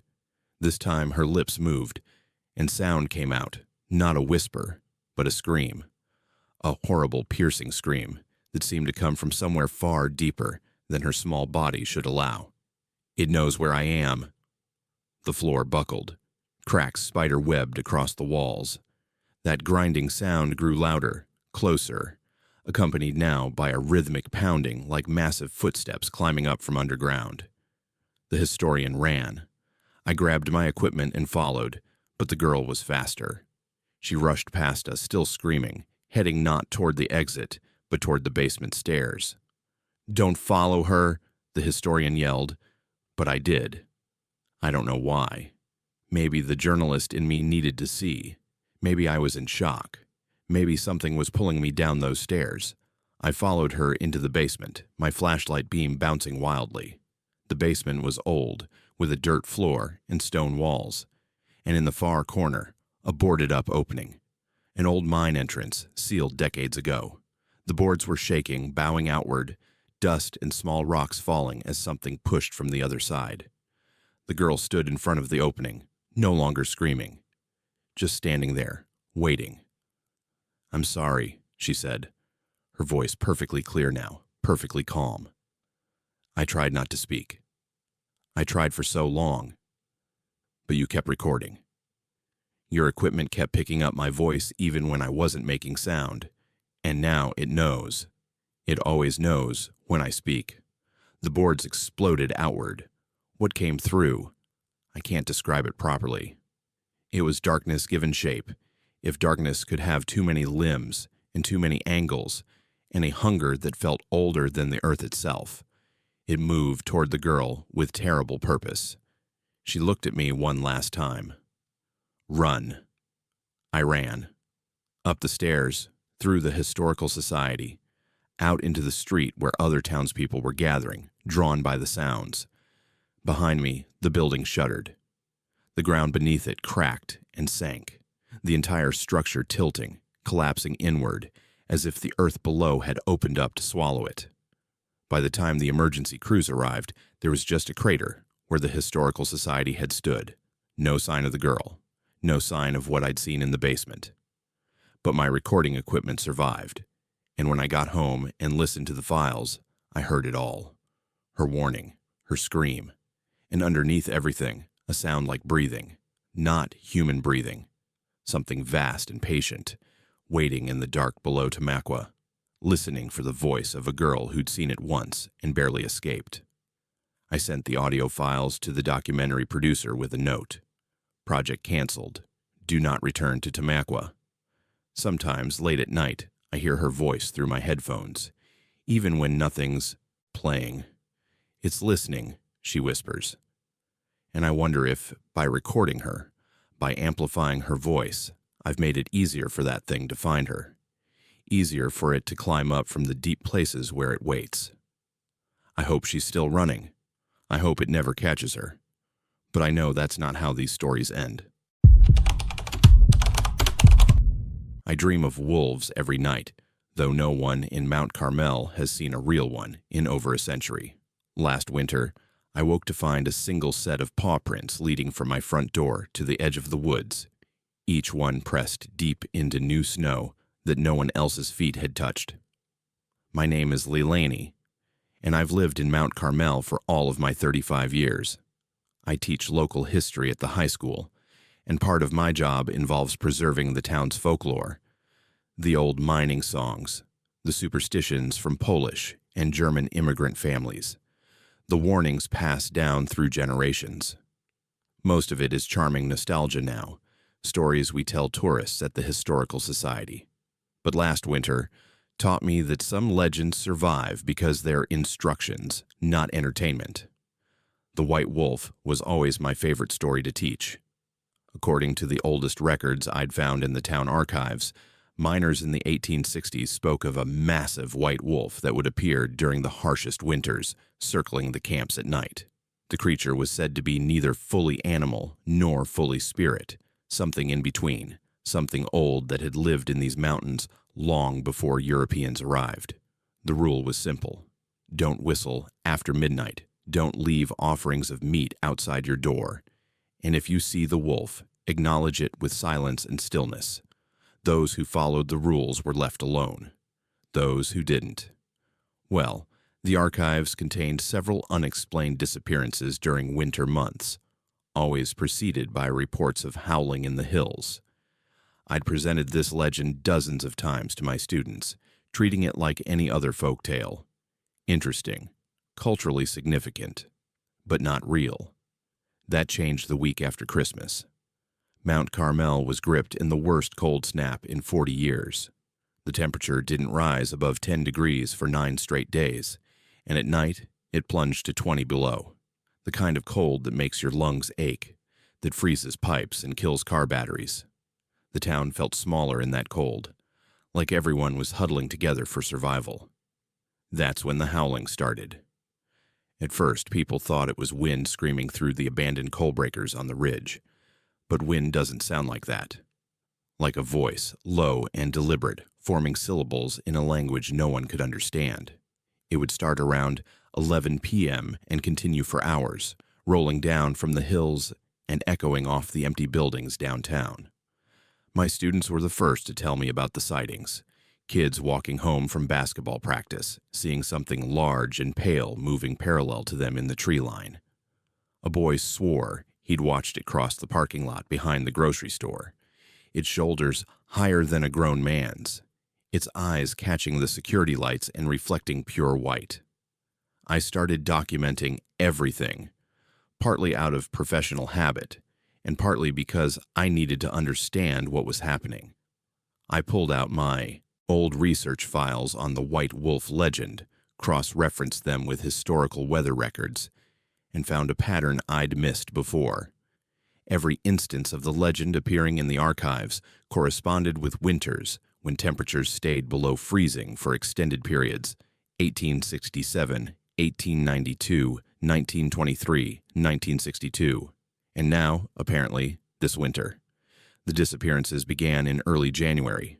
First, pets, cats that didn't come home, dogs that vanished from fenced yards, then larger animals, a neighbor's goat, found dead but untouched, just frozen in its pen, with 3-toed prints circling it in the snow. The vet couldn't explain the cause of death. No wounds, no signs of illness, just dead. I should mention that I live alone in a small house at the edge of town, where the residential streets give way to forest. My backyard abuts state game lands, thousands of acres of unbroken woodland stretching into the mountains. It's beautiful in summer, peaceful in fall. But that winter, I started feeling watched every time I looked out my kitchen window after dark. The paw prints appeared on a Tuesday morning. I came out to start my car and found them. A trail leading from the forest edge, across my yard, right up to my front door. Each print was the size of a dinner plate, pressed so deep into the frozen snow that I could see individual claw marks. The trail circled my house 3 times before heading back into the woods. I called the police. They sent an officer who took photos, measured the prints, and told me it was probably a large dog. But his hand was shaking when he wrote his report, and he kept glancing at the tree line like he expected something to emerge. That night, I sat in my living room with all the lights on, my laptop open to the scanned archives from the Historical Society. I was looking for anything I'd missed, any detail about how people had survived previous encounters. That's when I found the journal entry from 1962, written by the then high school principal. The White Wolf has returned. We know this because the circling has begun. It walks the perimeter of town each night, marking houses. 3 circles means you've been chosen.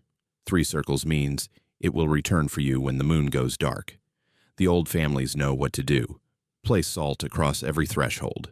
Burn sage at dusk. And above all, do not acknowledge the wolf if you see it. Do not speak to it. Do not whistle. Do not call out. It feeds on recognition. 3 circles. I'd counted 3 circles around my house that morning. The new moon was in 4 days. I spent the next 3 days preparing. I bought every bag of salt the grocery store had, lined every door and window in my house.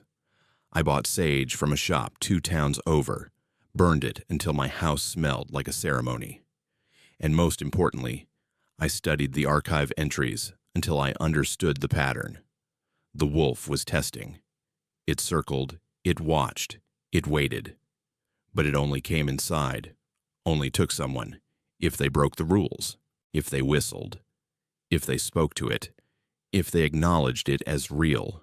The night of the new moon arrived with clear skies and temperatures dropping to 25 below. I sat in my living room, every light in the house blazing, my phone charged and ready, though I knew there was no one to call who could help with this. At 11:47 p.m., I heard it. Not howling this time, but footsteps. heavy, deliberate footsteps crunching through the frozen snow in my backyard. I forced myself not to look, kept my eyes on the book in my lap, even though I wasn't reading the words. The footsteps circled the house, once, twice, 3 times. Then they stopped at my back door. For 5 full minutes, I sat there listening to breathing on the other side of the door, deep, wet breathing that fogged the glass.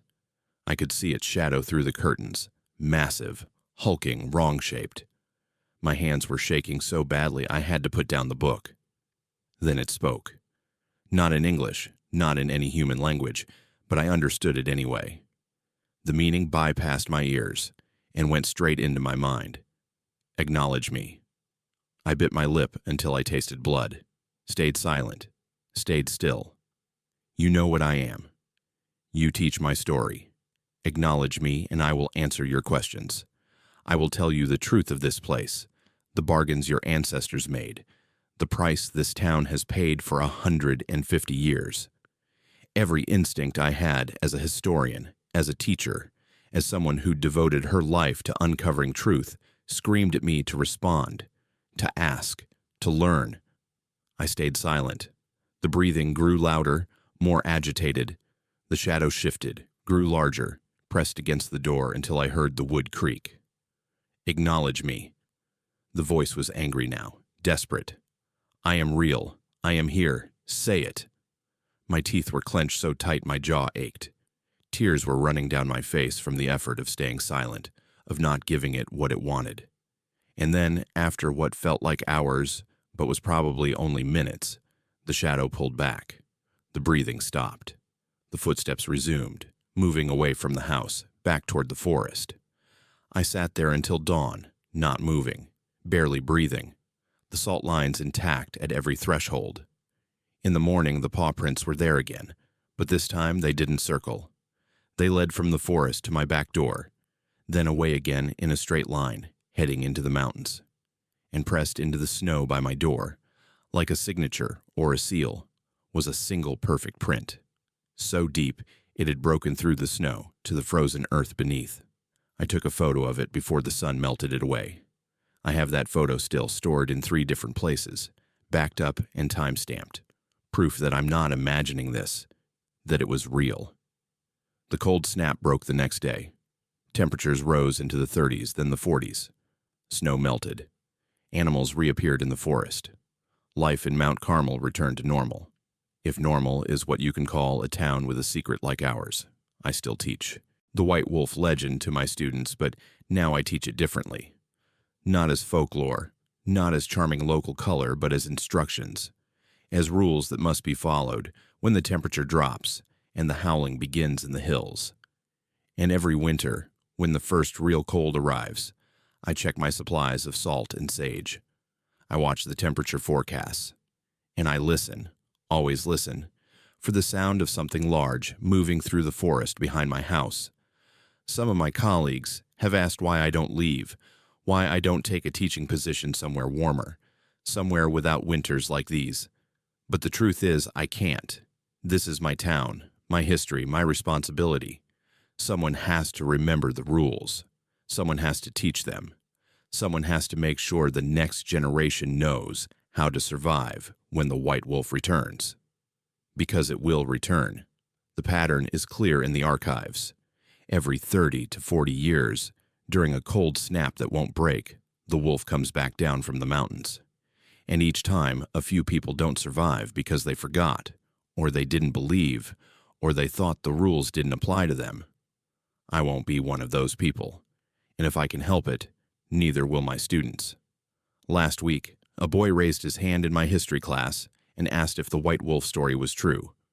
I looked at him, looked at all of them, these kids who'll inherit this town and its secrets, and I told them the truth. Yes, I said, it's true. And if you remember nothing else from this class, remember this. When you hear howling in the hills, when you see paw prints in the snow, when something calls to you from the darkness, stay silent, stay still, don't acknowledge it. That's how you survive. They stared at me, trying to figure out if I was serious or just really committed to the bit. but they'll remember. And when the cold comes again, when the wolf descends from the mountains, they'll know what to do. That's all any of us can do, really. Pass down the rules, keep the knowledge alive, and hope that when our turn comes to face the test, we're strong enough to stay silent.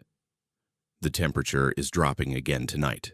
The forecast says we're in for another cold snap, maybe lasting a week. I've already salted my thresholds. I've already bought the sage. And when the howling starts, I'll be ready. Silent. Still.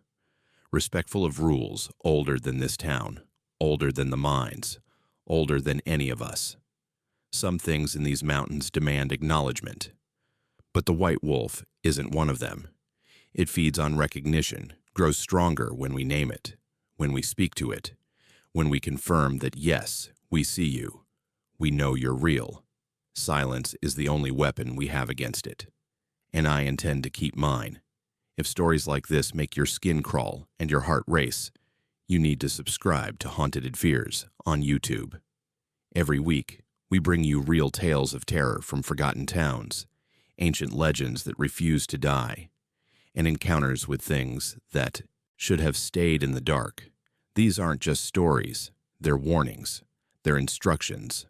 They're the kind of knowledge that might save your life when you find yourself face to face with something that shouldn't exist. Hit that subscribe button, turn on notifications, and remember, some legends survive for a reason.